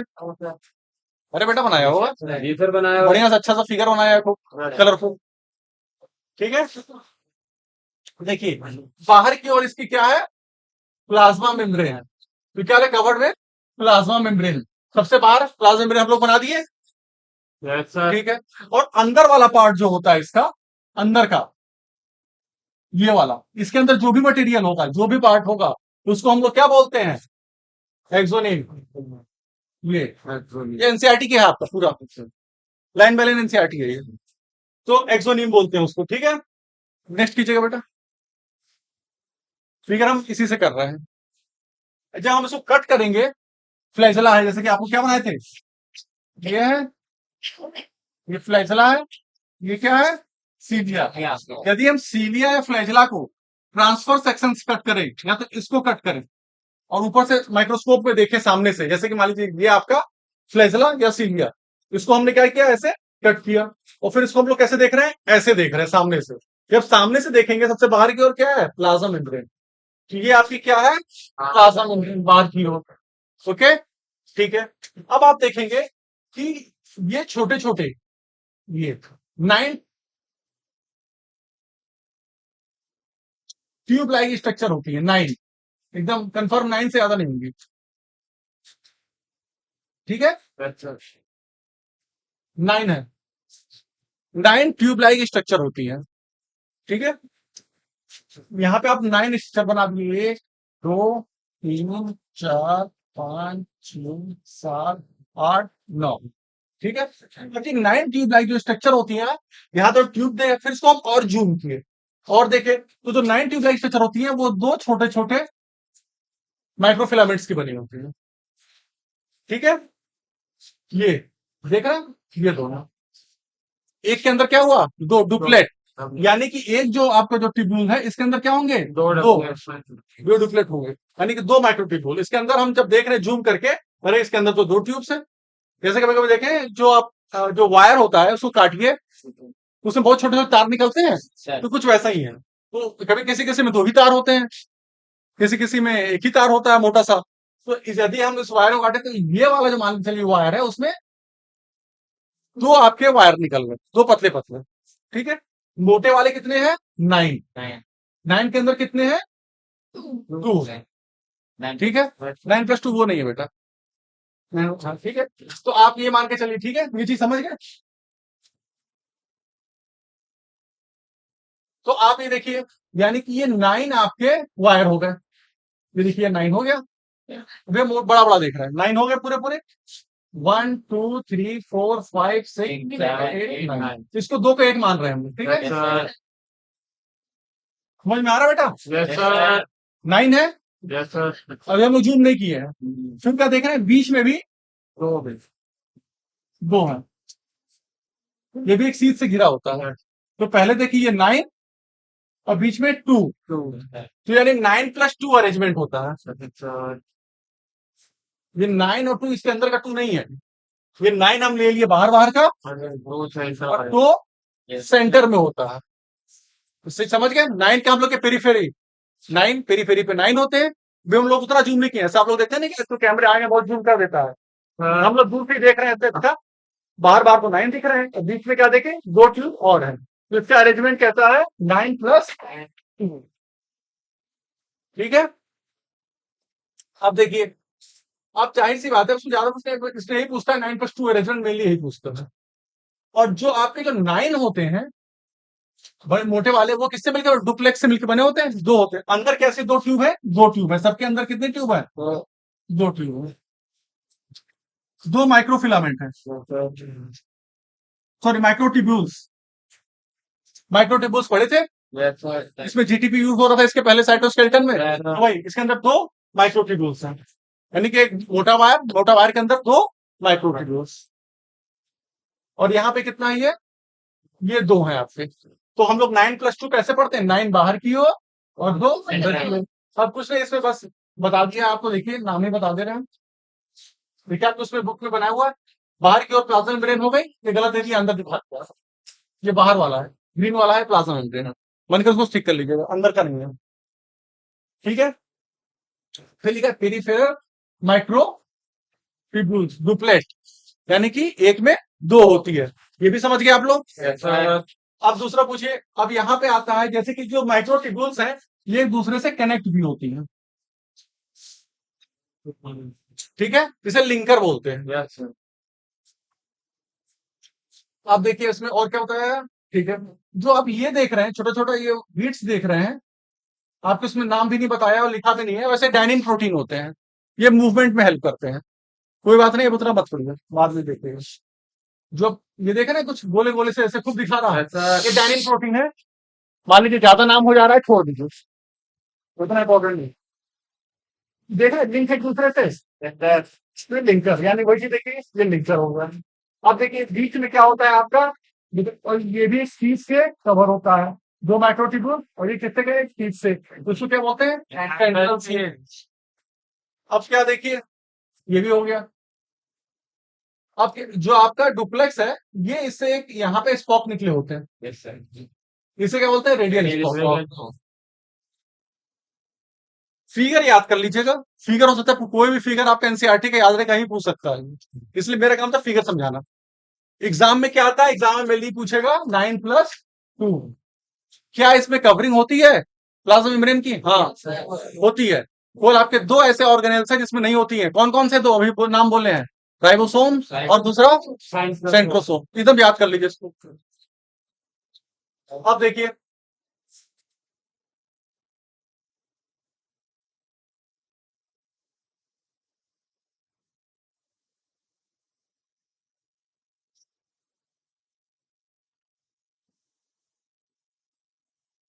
यहाँ पे आप जो देख रहे हैं रेडियल स्टॉक निकला है, हर आपके जो डुप्लेक्स से एक निकल रहा है, तो कितने निकलेंगे, 9 निकलेंगे। चलिए, अब थोड़ा सा एग्जाम में यदि आपको क्वेश्चन घुमा दिया कि जो एक फ्लैजला है, पूरा एक फ्लैजला, इसमें कितने माइक्रोट्यूब्यूल्स होंगे? 9 है। और 9 + 20 होंगे। 9 3 तो 20। देखिए, पहले देखिए, तो एक फालतू मिटा दिया। 1 2 3 4 5 6 7 9 2 8 18 और 9 9 है। 4 9 के अंदर कितने हैं? 2 9 इंटू 2 और 2 बेटा 2 तो बीच में है। Yes sir. हो गए? Yes sir. ये ऐसे घुमा देगा तभी आप लोग इस चीज को समझ गए। अब तक ये चीज समझ गए आप लोग यहां तक। अभी इसको बाद में बता रहे हैं। जो हम फिगर में बताए थे वो चीज समझ गए। Yes sir. वो इसके बाद 9 + 2 तो वो तो आता ही आता है। सर ये भी समझिए कितने जो आपका डुप्लेक्स होता है, जो आप लोग 2 यूज कर रहे हैं वो किसके लिए है? वो बीच वाले के लिए।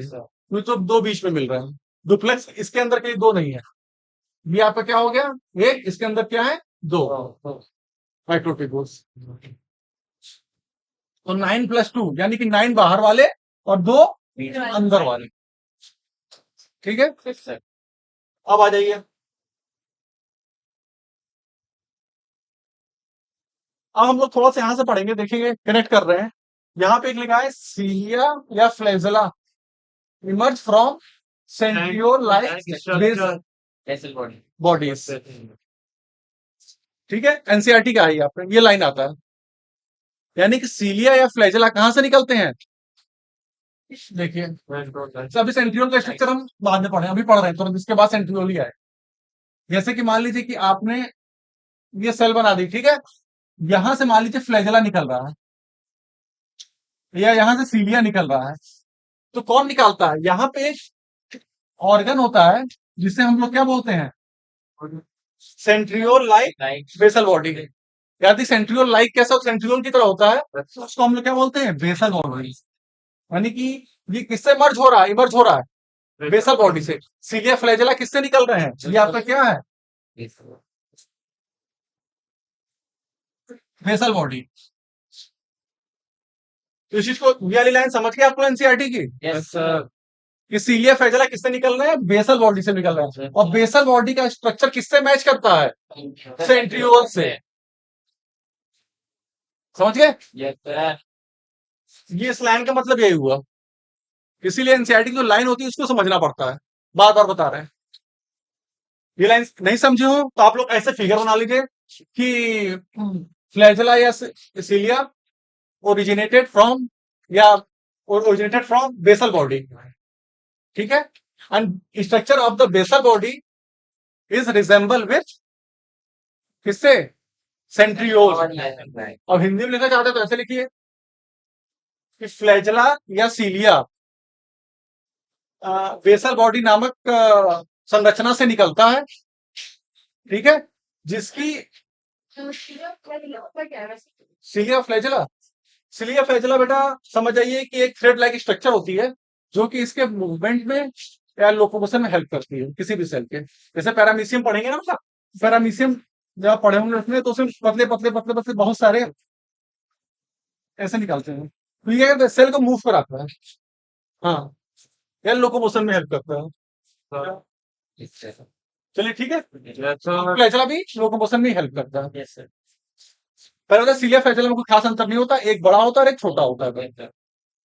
अब ये चीज समझ गए? बेसल बॉडी समझ गए? बेसल बॉडी का काम क्या होता है? क्या निकलता है बेसल बॉडी से? फ्लैजेला या सीलिया। और फ्लैजेला या सीलिया का स्ट्रक्चर किससे मैच करता है? सेंट्रियोल से। और सेंट्रियोल का स्ट्रक्चर हम लोग अब पढ़ेंगे। नेक्स्ट करो बेटा। वही आ गया सेंट्रोसोम सेंट्रियोल। इसीलिए एनसीईआरटी क्या करता है? हर चीज बहुत कोऑर्डिनेटेड रखता है कि इसके बाद हमको क्या पढ़ना है। जैसे उसके नीचे तुरंत आया, तुरंत आपका क्या आ गया? सेंट्रियोल या सेंट्रोसोम। सेंट्रियोल थोड़ा बड़ा होता है, मान लीजिए सेंट्रियोल और सेंट्रोसोम में क्या डिफरेंस होता है हम बता देते हैं। ठीक है, इससे फिगर आपके बनाया है कि नहीं एनसीईआरटी में? नहीं बनाओ, ये पुराना फिगर है। अब देखिए, एक ऐसा जैसे कि मान के चलिए सेंट्रियोल या सेंट्रोसोम में कोई मेम्ब्रेन नहीं होती है, पहले तो ये जान लीजिए, एकदम गाढ़ मान लीजिए। सेंट्रियोल या सेंट्रोसोम में कोई मेम्ब्रेन नहीं होती है। दो ऑर्गन बताए थे ना, बार बार इस ऑर्गन का हम नाम ले रहे थे, कोई मेम्ब्रेन नहीं होती है। ऐसे ही तो क्या होता है, तो कैसे हम लोग मालूम किए कि ये है, जब मेम्ब्रेन ही नहीं होती तो घूमता रहेगा कहीं भी, उसके जो अंदर जो पार्ट्स होते हैं कहीं भी चले जाएंगे।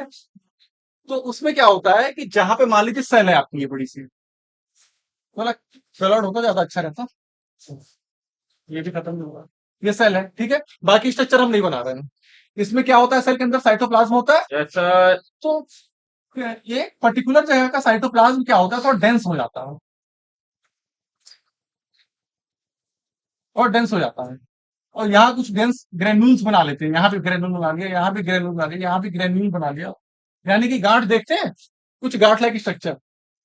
जैसे कि मान लीजिए पानी के अंदर आप शहद डाल देंगे, या पानी के अंदर आप तेल डाल दिए, तो अलग सा होता है कि नहीं होता है, बस वैसे ही, क्योंकि जब ऑयल डालेंगे पानी के अंदर, तो क्या कोई मेम्ब्रेन तो होती नहीं उसके अंदर, लेकिन तभी अलग सा होता है कि नहीं दिखने में, बस वैसे ही मान के चलिए कि पानी के अंदर कुछ आप ऑयल सा डाल दीजिए, और इस ऑयल में छोटे छोटे ग्रेन्यूल्स हैं, ठीक है, ऐसा स्ट्रक्चर होता है कुछ इसका। और फिर जब हम और इसके सेंटर में बाकी स्ट्रक्चर हम नहीं बना रहे हैं कि न्यूक्लियस है, माइट्रोकैंड्रिया, न्यूक्लियस, माइट्रोकैंड्रिया, क्लोरोप्लास्ट, राइबोसोम, ये सब इसमें ऑलरेडी है।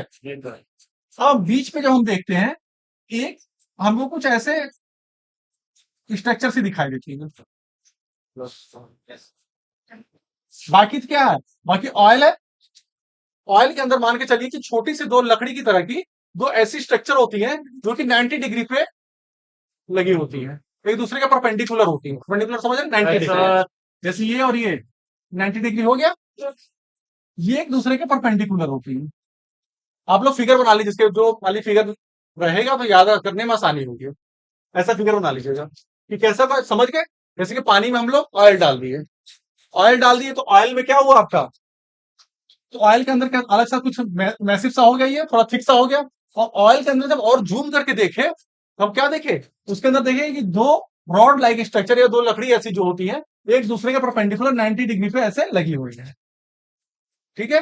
इस पूरे स्ट्रक्चर को हम लोग क्या बोलते हैं, सेंट्रोसोम।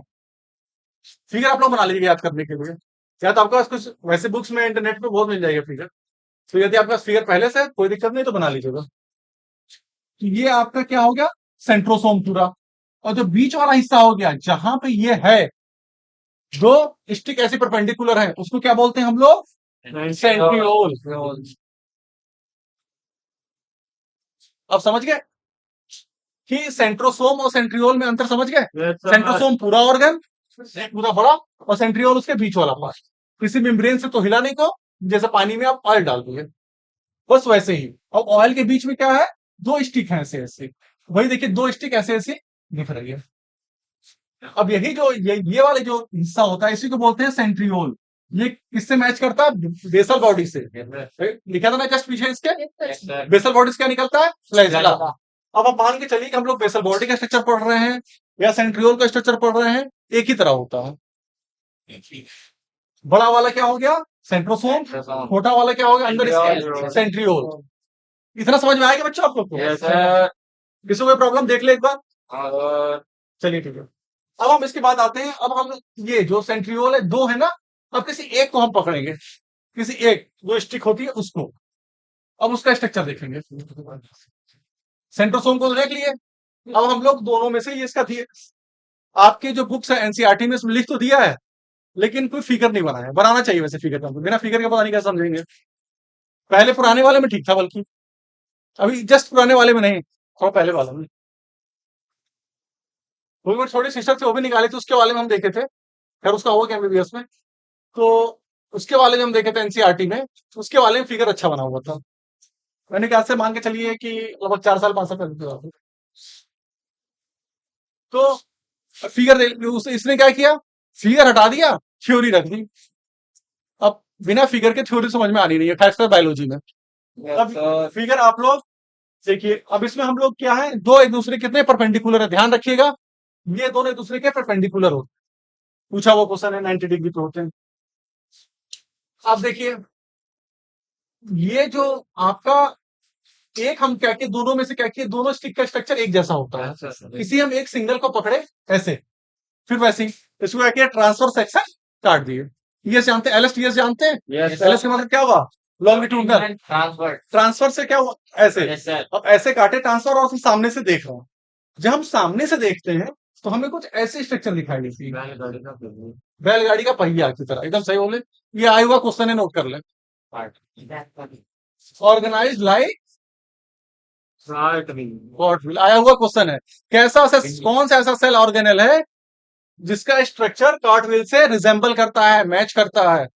पूछा हुआ क्वेश्चन। हम कहे ना, जो हम कलर यानी कलरफुल वाला रहता है, ग्रीन वाला रहता है, वो या तो लाल पीला कोई नीला रहे, वो एग्जाम में आया हुआ है कहीं ना कहीं। तो ये आप लोग कर लेंगे कि किसका स्ट्रक्चर मैच करता है आपका, सेंट्रियोल का कार्ट व्हील से। ये आया हुआ क्वेश्चन है, नोट कर लीजिएगा। ये सारी लाइन जो है ये एनसीईआरटी की है, ये हम कुछ ऐड नहीं किए हैं इसमें। हम मैक्सिमम एनसीईआरटी पढ़ाते हैं आपको, जो अलग से होता है वो बता देते हैं। ठीक है, तो कार्ट व्हील वाला नोट कर लिया आपने, या बुक है या उसमें? आप देखिए, हम लोग सामने से देख रहे हैं ऐसे, बिल्कुल ठीक है। जब हम सामने से देखते हैं, जैसे उसमें हमको डुप्लेक्स दिखाई दिए थे पहले, Yes, sir. 9 Kind of like. 9+2 वाला था, याद आ रहा है स्ट्रक्चर? Yes, sir. पूरा नहीं बना रहे हैं, और इसमें क्या थे, 2 थे। So, बस इसको उसको कर दिए, इसमें 3 कर दिए। exactly. 3 दिखाई दे रहा है, 1 2 3 1 2 3 1 2 3, सब में 3 है।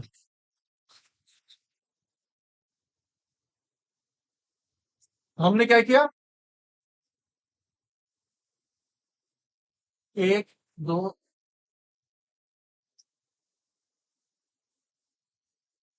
इसमें हम लोग 3 बना दिए, ठीक है। Yes, sir. 3 बना दिए।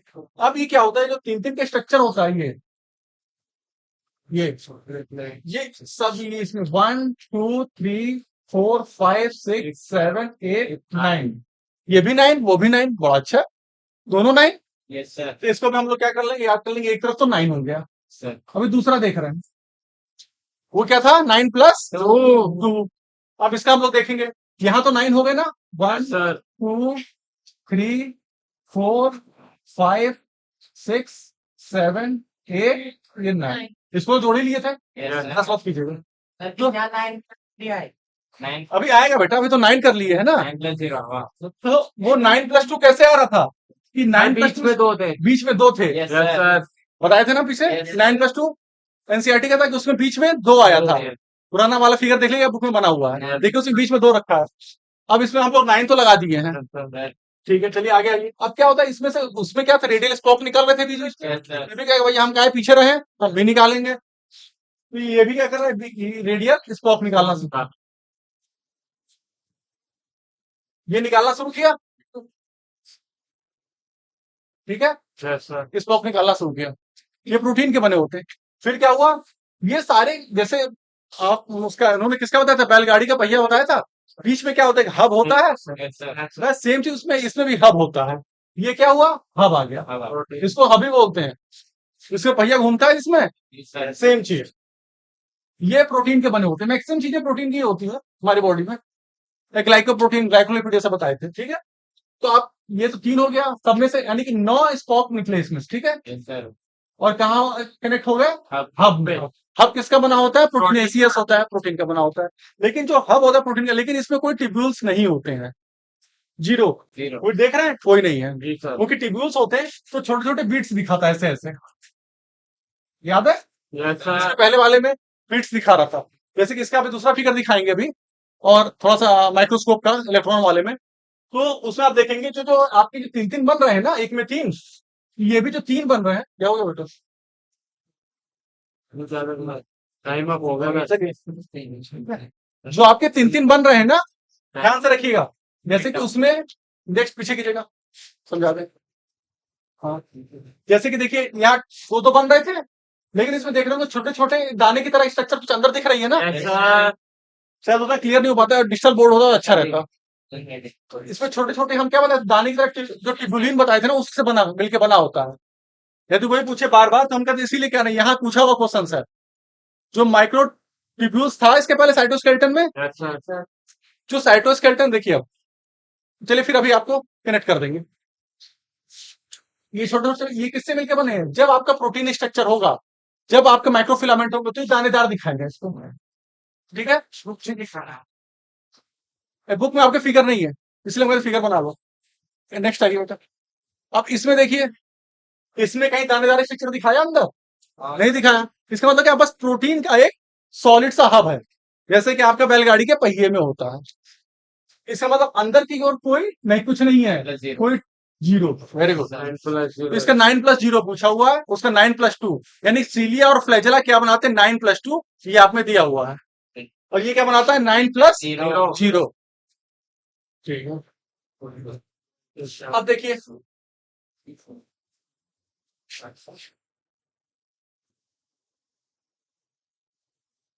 9 स्पॉक हो गए, ये 9 क्या हो गए? आपके ट्रिपलेट हो गए। ये समझ रहे हैं? यस सर बस मेन ये है, और ज्यादा इसमें नहीं पूछेगा। यस सर रेडियल स्पॉक थोड़ी पूछेगा आपसे कि हब क्या होता है, बीच में ये क्या होता है। हाँ, एग्जाम में ये फिगर दिया नहीं है तो बहुत ज्यादा इसमें माथापच्ची करने की जरूरत नहीं है। अब इतना ध्यान करिए, सीलिया फ्लैजेला में जो ट्यूब्यूल थे वो क्या थे? डुप्लेक्स थे। यस सर इसमें क्या है? ट्रिपलेट ट्रिपलेट है। अब ये सेम, ये ऐसी स्ट्रक्चर किसकी होती है? बेसल बॉडी की भी होती है। हमने क्या बताया कि बेसल बॉडी कैसी स्ट्रक्चर होती है? Centriole like. पीछे करिए बेटा, हम बताते हैं, कनेक्ट कर देते तीनों को एक साथ। और पीछे, हाँ बस बस। अब यहां देखिए, हमने क्या बोला? माइक्रोट्यूब्यूल्स। माइक्रोट्यूब्यूल्स किसके बने होते हैं? ट्यूबुलिन। ऐसे ही उसमें छोटे छोटे बीट सेल स्ट्रक्चर दिखाई दे रही थी। यस सर अब माइक्रोट्यूब्यूल्स किसके बने? ट्यूबुलिन के। और ये जो माइक्रोट्यूब्यूल क्या बनाया आपका? सर नहीं नहीं, सेंट्रियोल है, ठीक है। देखिए, माइक्रोट्यूब्यूल क्या बनाया? सेंट्रियोल, या सेंट्रोसोम से बोल सकते। सेंट्रोसोम तो कुछ नहीं, कुछ जेली लाइक होता है। सेंट्रियोल, और सेंट्रियोल क्या बनाया आपका? उसमें से क्या निकला? बेसल बॉडी, यानी कि सेंट्रियोल बोल सकते हैं, या तो उसको क्या बोल सकते हैं? बॉडी बेसल बॉडी, ठीक है। याद आ रहा है कुछ? अभी पढ़ाई में 2 मिनट में पढ़ाए हुए। कंफ्यूजन हो सकता है, हो रहा हो, जो बच्चे पहले से पढ़े हो क्योंकि इंटर में सही से पढ़े होंगे उनको कम कंफ्यूजन होगा। ऐसी आंख बंद करके पढ़ लिए होंगे, पढ़े सब रहते हैं। यस सर तो वैसे माइक्रोट्यूब्यूल्स क्या बनाया? बेसल बॉडी, 9+0 वाला, याद आया? यस सर अब बेसल बॉडी क्या बनाया? फ्लैजेला, उसी में से फ्लैजेला निकला। अब ये लिंक सब इसी हम बोले थे इंपॉर्टेंट है, और सारे ट्यूबुलिन प्रोटीन के बने होते हैं। उसमें क्या है? Tubulin protein. इसीलिए बार बार बोले, इसीलिए तो एग्जाम में तो जो सीबीएसई वाले हैं, कोई चीज ऐसे थोड़ी उठा के यहाँ से दे दिए, वो सब भी देखा, ये इंपॉर्टेंट है, इसी सब कुछ बना हुआ, लाइन लगा, वो भी वो चीज देते हैं तो लिंक कर सके। और समझ गए? ट्यूबुलिन, ट्यूबुलिन क्या बनाया? बेसल बॉडी या सेंट्रियोल, एक ही चीज हो गई। मान के चलिए कि सेम स्ट्रक्चर होती है। सर हाँ, हमारा जो ये है सेंट्रियोल है, माइक्रोट्यूब्यूल का बना है सर। और माइक्रोट्यूब्यूल ट्यूबुलिन प्रोटीन का बना है। तो सर जब बेसल बॉडी बन गई तो उससे फ्लैजिला और सीलिया निकल गया। हाँ। तो सर फ्लैजिला तो फ्लैजिलिन प्रोटीन का बना होता है। नहीं, बहुत अच्छा, उन्होंने क्वेश्चन पूछा। फ्लैजेला फ्लैजिलिन कहाँ पे बना होता है? प्रोकैरियोट्स में। ध्यान आया? आप कंफ्यूजन तो नहीं रहेगा। जो अब यही पूछ सकता है क्वेश्चन, हमने क्या बोला था? प्रोकैरियोट एंड यूकैरियोट में डिफरेंस बहुत अच्छे से पढ़ लेंगे। ये बहुत हाई स्कूल से पढ़ते आ रहे हैं आप लोग, 9, 10, 11, 12 पढ़े हैं। तो उसका जो आप मन के नोट कर लीजिए कि इन प्रोकैरियोट फ्लैजेला लिखिएगा, flagella is made up of flagellin protein, तो इन्होंने बताया। लेकिन इन यूकैरियोट में किसका बना होता है? Basal body. और इसका अरेंजमेंट, फ्लैजेला का अरेंजमेंट कैसे होता है? 9+2। सेंट्रियोल या बेसल बॉडी कैसा होता है? चलिए, आप कनेक्ट कर लिया, आप समझ गए? माइक्रोट्यूब्यूल्स है ये, ट्यूबुलिन क्या बना? ट्यूब्यूल से ट्यूबुलिन, याद रख लीजिए। चलिए बेटा, नेक्स्ट नेक्स्ट हो गया। अब देखिए बस वही चीज एक मिनट। हाँ, यहाँ पे ना बताए थे ना कि ट्यूबुलिन, अब यहाँ पे आया आपका माइक्रोट्यूब्यूल्स कहाँ लिखा है? साइटोस्केलेटन में। ट्यूबुलिन कहाँ आया? यहाँ पे लिख दिया। अब बच्चे कहेंगे यार तो माइक्रोफिलामेंट, माइक्रोट्यूबुलिन यहाँ लिखा ही नहीं है ट्यूबुलिन, एग्जाम में पूछ दिया। पूछा ऐसे नहीं है, तो कहीं ना कहीं उसको यूज किया, तो मैंने क्या किया? ट्यूबुलिन उठा के माइक्रोफिलामेंट में ही रख दिया था। इसीलिए तो आप लोग को याद है, जो बच्चे उसको ऐसे 3 पार्ट में डिवाइड कर दिए होंगे। तो माइक्रोट्यूब्यूल्स, ट्यूबुलिन का बना हुआ है, माइक्रोफिलामेंट, और किसका और क्या होता है? Sir intermediate filament. Very good. तो उनको एक ही जगह याद हो जाएगा, क्योंकि एक जगह कंपाइल हो गया, वो ठीक रहेगा। इसीलिए थोड़ा थोड़ा नोट जरूर बनाते रहिए। अब कैसा होता है ट्रिपलेट, ये भी आप लोग पढ़ ही लिए हैं, हब पढ़ ही लिए हैं, ठीक है, फिगर में। और centriole form the basal body, ये भी बता ही दिए हैं, 2 बार आ चुका है। सेंट्रियोल क्या बनाता है? बेसल, एनसीईआरटी का आएगा। अब देखिए, जो आपका सेंट्रियोल रहता है, जब आप सेल डिवीजन पढ़ेंगे, सेल डिवीजन, यस सर। जो आपका सेंट्रियोल रहता है, सेंट्रियोल ही स्पिंडल फाइबर बनाता है। बस इतना जान लीजिए, यहाँ इसका मतलब ये लिखा हुआ है, बाकी तो हम पढ़ाई दिए spindle fibre at the time of cell division. Centriole में 2 होते हैं ऐसे, याद आ रहा है, ये पढ़ाए थे। ये दोनों अपना डिवाइड करके एक दोनों पोल पे चले आते हैं सेल डिवीजन में, और फिर वहां से स्पिंडल फाइबर बनाते हैं। बस इतना जान लीजिए, स्पिंडल फाइबर याद रख लीजिए। जब आप सेल डिवीजन पढ़ेंगे फिर पूरा आएगा दोबारा, इसलिए उसको हम नहीं बता रहे हैं, सेल डिवीजन में वो चीज आएगी। तो आप लोग मन करे इस वाले फिगर को बना लीजिएगा नेक्स्ट फिगर। नेक्स्ट। नहीं नहीं, पहले प्रीवियस। ये फिगर जो है, इसका मन करे आप लोग फोटो रख लीजिएगा, या तो बना लीजिएगा, तो नेट पे दिया हुआ है ऐसे फोटोज, मैंने वहीं से लिया हुआ। तो ये फिगर रहेगा तभी आपको एनसीईआरटी का समझ में आएगा। अभी तो समझ में आ रहा है, जब तक घर गए तो फिर दिक्कत रहेगी। तो ध्यान रखिए, ऐसे वाला रखेंगे। आलतू फालतू और भी बहुत सारी चीजें दी हुई, ऐसे लिंक, ये वो उतना पूछता नहीं एग्जाम, जो एग्जाम में आता वही हम बताएंगे। तो बेटा आपको सेंट्रोसोम या सेंट्रियोल क्लियर है? Yes sir. चलिए ठीक है, नेक्स्ट हो गया। चलिए, सबसे इंपॉर्टेंट था न्यूक्लियस वाला चैप्टर, छोड़ दें। Yes sir. Yes sir. सबसे इंपॉर्टेंट इसमें हमने था कि आपको न्यूक्लियस वाला बता दें। हाँ गाना क्या बता रहा हूँ। इसके बाद चैप्टर आपका खत्म हो जाएगा। Yes sir. उसमें से 10 मिनट का काम है, 10 से 15 मिनट। कितने बच्चे कह रहे हैं पढ़ा दें, बताते हाथ उठाएं। कभी है माइक्रो बॉडीज का तो करना है।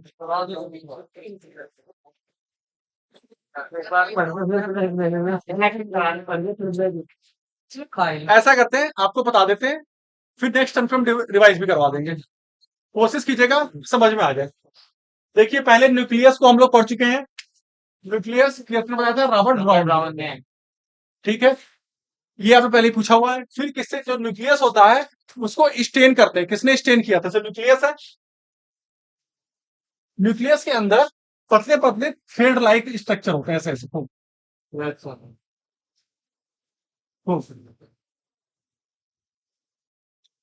एक फ्लेमिंग थे साइंटिस्ट, उन्होंने इसको स्टेन किया था। स्टेन का मतलब उसको कलर किया था, जैसे आप लोग स्टेन करते थे इंटर में कुछ प्लांट या मटेरियल, उसको सेफ्रनिन से, किसी भी डाई से, उसने उनको स्टेन किया था। स्टेन किससे किया था? बेसिक डाई से। ये पूछा हुआ क्वेश्चन है कि बेसिक किससे किया था? बेसिक डाई से। ये पूछा हुआ क्वेश्चन है कि फ्लेमिंग ने किया था किसको? अब फ्लेमिंग ने क्या किया? इसका नाम क्या दिया? क्रोमेटिन। एनसीईआरटी का ही है, ठीक है। इसका नाम, इसको स्टेन किया, जो पतली पतली थ्रेड लाइक स्ट्रक्चर थी, इसका नाम क्या दिया? क्रोमेटिन। तो जो डाई इस्तेमाल किया था, डाई कौन सी थी? Basic dye. ये वाला डाई का नाम आपके एनसीईआरटी नहीं दिया हुआ है, लेकिन पूछा हुआ है, जिसमें से आपका एसिटोकार्बाइन पूछा हुआ है, बाकी तो नहीं पूछा हुआ एसिटोकार्बाइन का, और हेमेटोजाइलिन का। बीच वाला तो हम लिख दिया इसे। ये 2 पूछे हुए हैं। जो बेसिक डाई कौन से, ऐसे आप लोग सेफ्रनिन यूज करते हैं, कॉटन ब्लू यूज करते थे कुछ इंटर में, ब्लू रंग का होता है सेफ्रनिन, हल्का सा रेडिश सा होता है, या तो डार्क पिंक कह सकते हैं कलर लेने के बाद। तो एसिटोकार्बाइन और हेमेटोजाइलिन 2 तरह की डाई थी, ये एनसीईआरटी का नहीं है। ये है बेसिक डाई, यानी कि आप ऐसे भी याद कर सकते हैं कि जो आपका न्यूक्लियस है उसमें जो पतले पतले थ्रेड लाइक स्ट्रक्चर होते हैं, जो स्टेन लेते हैं, किससे लेते हैं? बेसिक डाई से लेते हैं, ठीक है। और इसमें थ्रेड लाइक स्ट्रक्चर जो होती है, उसका नाम क्या होता है? जो फ्लेमिंग था उसी ने स्टेन किया था, तो उसका नाम इसने क्रोमेटिन। क्रोमा से मतलब होता है कलर, जो कलर लेयर। ये हम लोग न्यूक्लियस का जो स्ट्रक्चर होता है हम लोग कब देखते हैं? नॉन डिवाइडिंग सेल में, इंटरफेज में। जब आप लोग सेल डिवीजन पढ़ेंगे तो उसमें आ जाएगा इंटरफेज, आएगा इंटरफेज और डिवीजन फेज। इंटरफेज जैसे कि हम लोग इसे डिवाइड नहीं कर रही है, रेस्ट में है, तो हम लोग क्या बोलते हैं उसको? इंटरफेज। तो नॉन डिवाइडिंग सेल, यदि हमारी सेल डिवाइड नहीं कर रही है तो बात ध्यान रखिए, पूछा हुआ क्वेश्चन है, तो कौन सी फेज होगी? इंटरफेज होगी। उसमें लिख देगा इंटरफेज, मेटाफेज, एनाफेज, टीलोफेज। तो रेस्ट फेज को क्या बोलते हैं? इंटरफेज। ये आप लोग बकायदा पढ़ेंगे उसमें सेल डिवीजन में, ये बहुत आएगा। ठीक है, तो जान के चलिए कि इंटरफेज में हम लोग उसने क्या किया था, उसको डाई किया था, और उसमें जो थ्रेड लाइक स्ट्रक्चर दिखाई दी थी पतली पतली, उसका नाम क्या दिया था? क्रोमेटिन। चलिए ठीक है। अब जो न्यूक्लियस होता है, हम तो एक बड़ा समझ दिए, वो डिपेंड करता है कि सेल में है नहीं है या कितने हैं। किसी किसी में एक होता है, जनरली हम लोग क्या पढ़ते हैं, एक न्यूक्लियस देखते हैं। दो भी होता है, जैसे पैरामीशियम आप लोग पढ़े होंगे, पैरामीशियम में दो न्यूक्लियस होते हैं। ठीक है, मैक्रो एंड माइक्रो। और टैपिटम, टैपिटम जब आप पढ़ेंगे, टैपिटम किसमें होता है, कोई बताएगा बच्चा? Sir polar grain, pollen grain में। Very good. और जब पॉलन ग्रेन आप पढ़ेंगे तो उसमें आएगा टैपिटम। तो जब बाई न्यूक्लिएट, इसमें दो न्यूक्लियस होते हैं, पूछा हुआ ये भी question number of. Multi nucleate किसमें होता है? जब आप लोग पढ़े होंगे फंजाई, राइजोपस जब पढ़ेंगे या पढ़ते होंगे, तो राइजोपस है जैसे, तो उसमें मल्टी न्यूक्लिएट होता है, बहुत सारे न्यूक्लियस होते हैं। और ई न्यूक्लिएट या ए न्यूक्लिएट, मान इसमें न्यूक्लियस नहीं होता है। कोई बताएगा कौन सी सेल होती है? देखो, आरबीसी, आरबीसी। और दूसरी सेफ ट्यूब, सेफ ट्यूब। इसमें न्यूक्लियस नहीं होता है, ध्यान दीजिएगा। दो ट्यूब्स, दो ऐसे मेमेलियन आरबीसी होता है, जनरली ध्यान दीजिएगा। हम खाली आरबीसी लिखते हैं, आरबीसी लिखे, चलिए कोई बात नहीं। आरबीसी लिख लीजिए, मेमेलियन आरबीसी, सारी बर्ड की आरबीसी नहीं। मेमेलियन आरबीसी में न्यूक्लियस नहीं होता है, anucleated. Mammalian RBC is anucleated या ई न्यूक्लिएटेड, लिखा हुआ है यहाँ पे। मेमेलियन आरबीसी जो स्तनधारी होते हैं उसकी आरबीसी में, बर्ड की आरबीसी या कुछ और पूछ दिया। आपके एग्जाम में ऐसे पूछ सकता है कौन सी ऐसे आरबीसी होता है जिसमें न्यूक्लियस नहीं होते हैं। बर्ड आरबीसी लिख दिया, ह्यूमन आरबीसी लिख दिया, तो आपको किस पे लिखना है? ह्यूमन, क्योंकि हम लोग क्या मैमल है। मैं इसीलिए बोल रहे हैं मैमेलियन आरबीसी, बार बार बोल रहे हैं मैमेलियन, क्योंकि हम सारे, हम भी हैं मैमल्स। जो आपके काऊ है, बफेलो, सारे क्या है? मैमल्स हैं। तो मैमेलियन आरबीसी में आपके न्यूक्लियस नहीं होता है। और सीफ ट्यूब में, सीफ ट्यूब किसका पार्ट होता है? फ्लोएम का पार्ट होता है। जब हम लोग स्टेन करते हैं ना बेटा, तो जब आप देखिए, हल्का सा ध्यान दे दीजिए, क्रोमेटिन कंडेंस होगा और क्रोमोसोम बनाएगा। ये नहीं दिया हुआ, समझने वाला पार्ट है, समझ लो बच्चे। Chromosome, chromatin, chromatid, chromatin fibre में बहुत कंफ्यूज करते हैं। देखिए जब सेल, ये चलिए, ये न्यूक्लियस है मान लीजिए, सेल क्रोमेट, जब थ्रेड लाइक होगा ऐसे, एकदम थ्रेड लाइक, इंटरफेज में। ठीक है, इंटरफेज में कैसा होगा? या नॉन डिवाइडिंग सेल, जब सेल रेस्ट फेज में, बात इंटरफेज बोले, रेस्ट फेज बोले, या नॉन डिवाइडिंग फेज बोले, तो एक ही चीज है। तब हमें क्रोमोसोम्स में जो जो न्यूक्लियस होता है, उसमें जो एक धागे लाइक की स्ट्रक्चर दिखाई देती है, उसे हम लोग क्रोमेटिन बोलते हैं। ठीक है, जब ये डिवीजन फेज में जा रहा है, यानी कि डिवाइड होने जा रहा है, तो उसमें एक एस फेज आता है, आप पढ़ेंगे। जब सेल डिवाइड होता है तो उसमें एक एस फेज आता है। जब एस फेज आता है तो एस फेज में क्या होता है? आपका डीएनए डबल होता है, जैसे कि डीएनए है, क्या होगा? रेप्लिकेट होगा, डबल रेप्लिकेट होगा। अब मान लीजिए, देखिए रिप्लिकेट होगा तो डबल हो जाएगा। सर, कॉपी बना ले। अब देखिए, हम ऐसे मान के चल रही है थ्रेड लाइक स्ट्रक्चर पे, खूब ऐसे। ठीक है, एस फेज आ गया, रिप्लिकेशन फेज, यानी सेल क्या है? डिवीजन वाले फेज में जा रहा है। अब सेल कह रहा है भाई हम डिवाइड होने जाएंगे, तो क्या होगा? इसमें रिप्लिकेशन होगा, रिप्लिकेशन से एक से क्या बनेंगे? दो। अब मान लीजिए ये है, इसमें और इसी में दो बन गए, दो बन गए, यस सर, यानी एस फेज का ये स्ट्रक्चर हो गए क्रोमेटिन। ये वाली कैसी स्ट्रक्चर हो गई? इंटरफेज। अब जब सेल डिवीजन में पहुंचा, हमने बोले ना क्रोमेटिन हो रहा है, कंडेंस हो रहा है। कब कंडेंस होगा? डिवीजन फेज में। आप लोग ऐसे लिख लीजिए, सेल हो गया, इंटरफेज, इसको लिख लीजिए इंटरफेज, क्रोमेटिन, क्रोमेटिन, इंटरफेज। फिर लिखिए सेल डिवीजन, सेल डिवीजन। ठीक है, एस फेज में आ गया। एस फेज में क्या होता है? आप लोग पढ़ेंगे सेल डिवीजन में, डीएनए का रिप्लिकेशन होता है, बाद में पढ़ेंगे सेल डिवीजन में। तो क्या हुआ? ये सिंगल था और क्या हो गया? डबल हो गया। और फिर जब हम लोग जाते हैं मेटाफेज में, क्या होता है? कंडेंस हो जाता है। जैसे कि आपको खूब बड़ी रस्सी दे दी जाए और उससे कहते हो, उसको आपको क्या करना है? बांध के छोटा करना है। तो ठीक है, तो थोड़ा बांधना, ये भी थोड़ा सा एक अलग सा बंधा था। जैसे कभी देखा होंगे कि कोई रस्सी है, रस्सी को आप क्या करेंगे, यार ढेला बांध दीजिए थोड़ा सा, रस्सी है, ढेला बांध दीजिए, फिर चला, फिर रस्सी को ढेला बांध दीजिए, ये चला, फिर कुछ ईंट बांध दीजिए, फिर चला, फिर ढेला बांध दीजिए, ये चला, क्योंकि छोटी हो जाएगी, ढेले के ऊपर भी आ गई, डेफिनेटली। सर जैसे कि वो लोग पतंग उड़ाते हैं, चरखी देखे, यस बहुत सारे उसमें तागे लटके होते हैं, खोल देते हैं, बहुत लंबा हो जाता है। सर वैसे ही सोचिए, एक डीएनए लगभग लगभग 2.3 मीटर का होता है, लगभग 2 मीटर के आसपास आ जाता है एक सेल के जो डीएनए होता है। सोचिए 2 मीटर का डीएनए के, हम लोग का डबल। सर और किसमें आता है वो, सेल, सेल हमको दिखाई नहीं देती है, सेल के अंदर न्यूक्लियस, और न्यूक्लियस के अंदर क्रोमोसोम उसके अंदर रहता है। सोचिए कितना छोटा, कितना ज्यादा कंडेंस हो जाता है। बस वैसे ही है, जैसे कि मान के लिए रस्सी है, रस्सी को आप लोग क्या किए, लपेट दिए, और किसके ऊपर लगे, ढेले के ऊपर लपेट दिए को, या किसी चरखी के ऊपर लपेट दिए, बहुत कुछ वैसे ही होता है। तो कैसा होता है ये क्रोमेटिन फाइबर हुआ, क्रोमेटिन फाइबर ने क्या किया, ये लपेटा किसके ऊपर, ढेले के ऊपर, या किसी डेंस चीज के ऊपर, ऐसे लपेट गया। तो क्या होता है, वो कंडेंस हो जाता है, कंडेंस होकर जो फॉर्म बनाता है मेटाफेज में, तो कुछ ऐसी फॉर्म होती है। इसके अंदर आपका डीएनए होने का,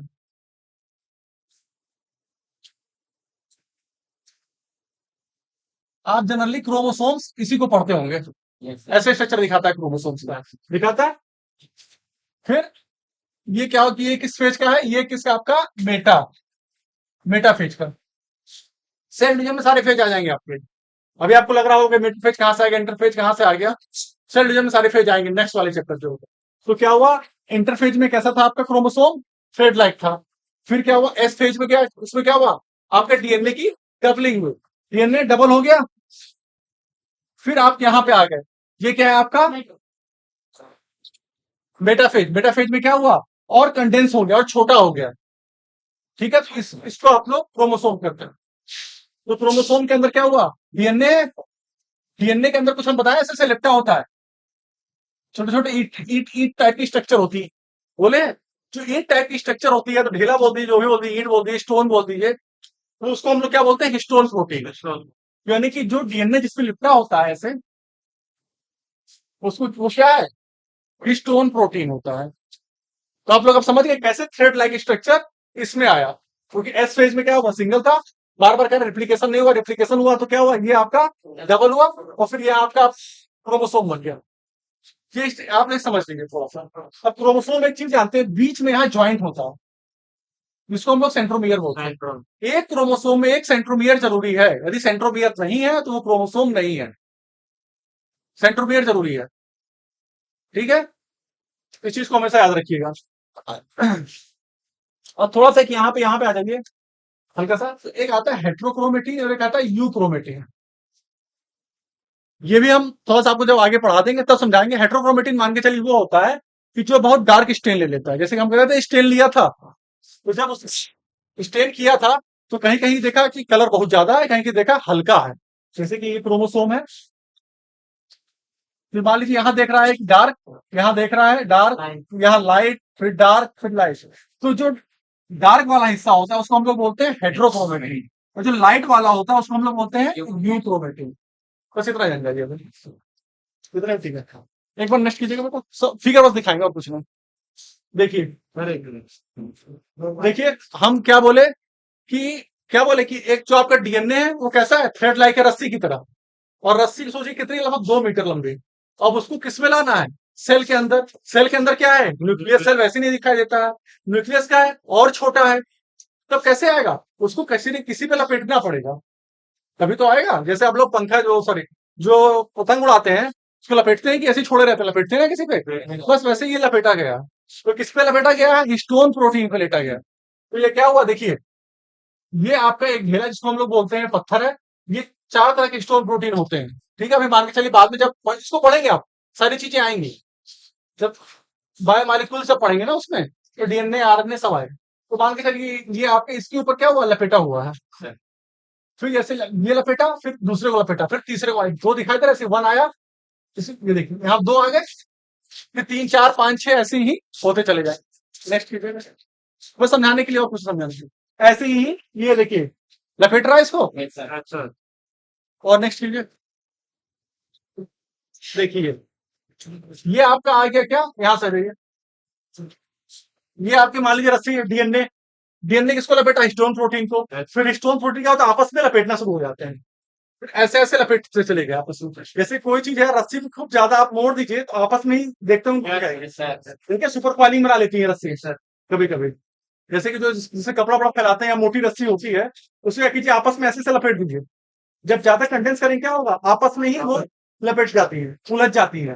तो बस वैसे ही क्या हो रहा है, ये डीएनए हिस्टोन प्रोटीन पे लिपटा, फिर देखिए आपस में ही लपेटना शुरू किया। फिर ये धीरे धीरे करके ऐसे ही डीएनए बना रहा है, देखा ना, कुछ ऐसी स्ट्रक्चर बन रही है, देखिए ये बनी, ऐसे बनेगी, और फिर ये इसका ऐसे बन जाएगा, ये कुछ क्रोमोसोम की तरह बन जा रहा है। समझ जा रहे, बस अंडरस्टैंडिंग का पार्ट है, कोई नहीं समझ पा रहा, कोई दिक्कत नहीं है। आपको क्रोमोसोम वाला समझ गए तो ठीक है। जो थ्रेड लाइक स्ट्रक्चर होता है, डबलिंग कर लिए, जो हम फिगर बनाए थे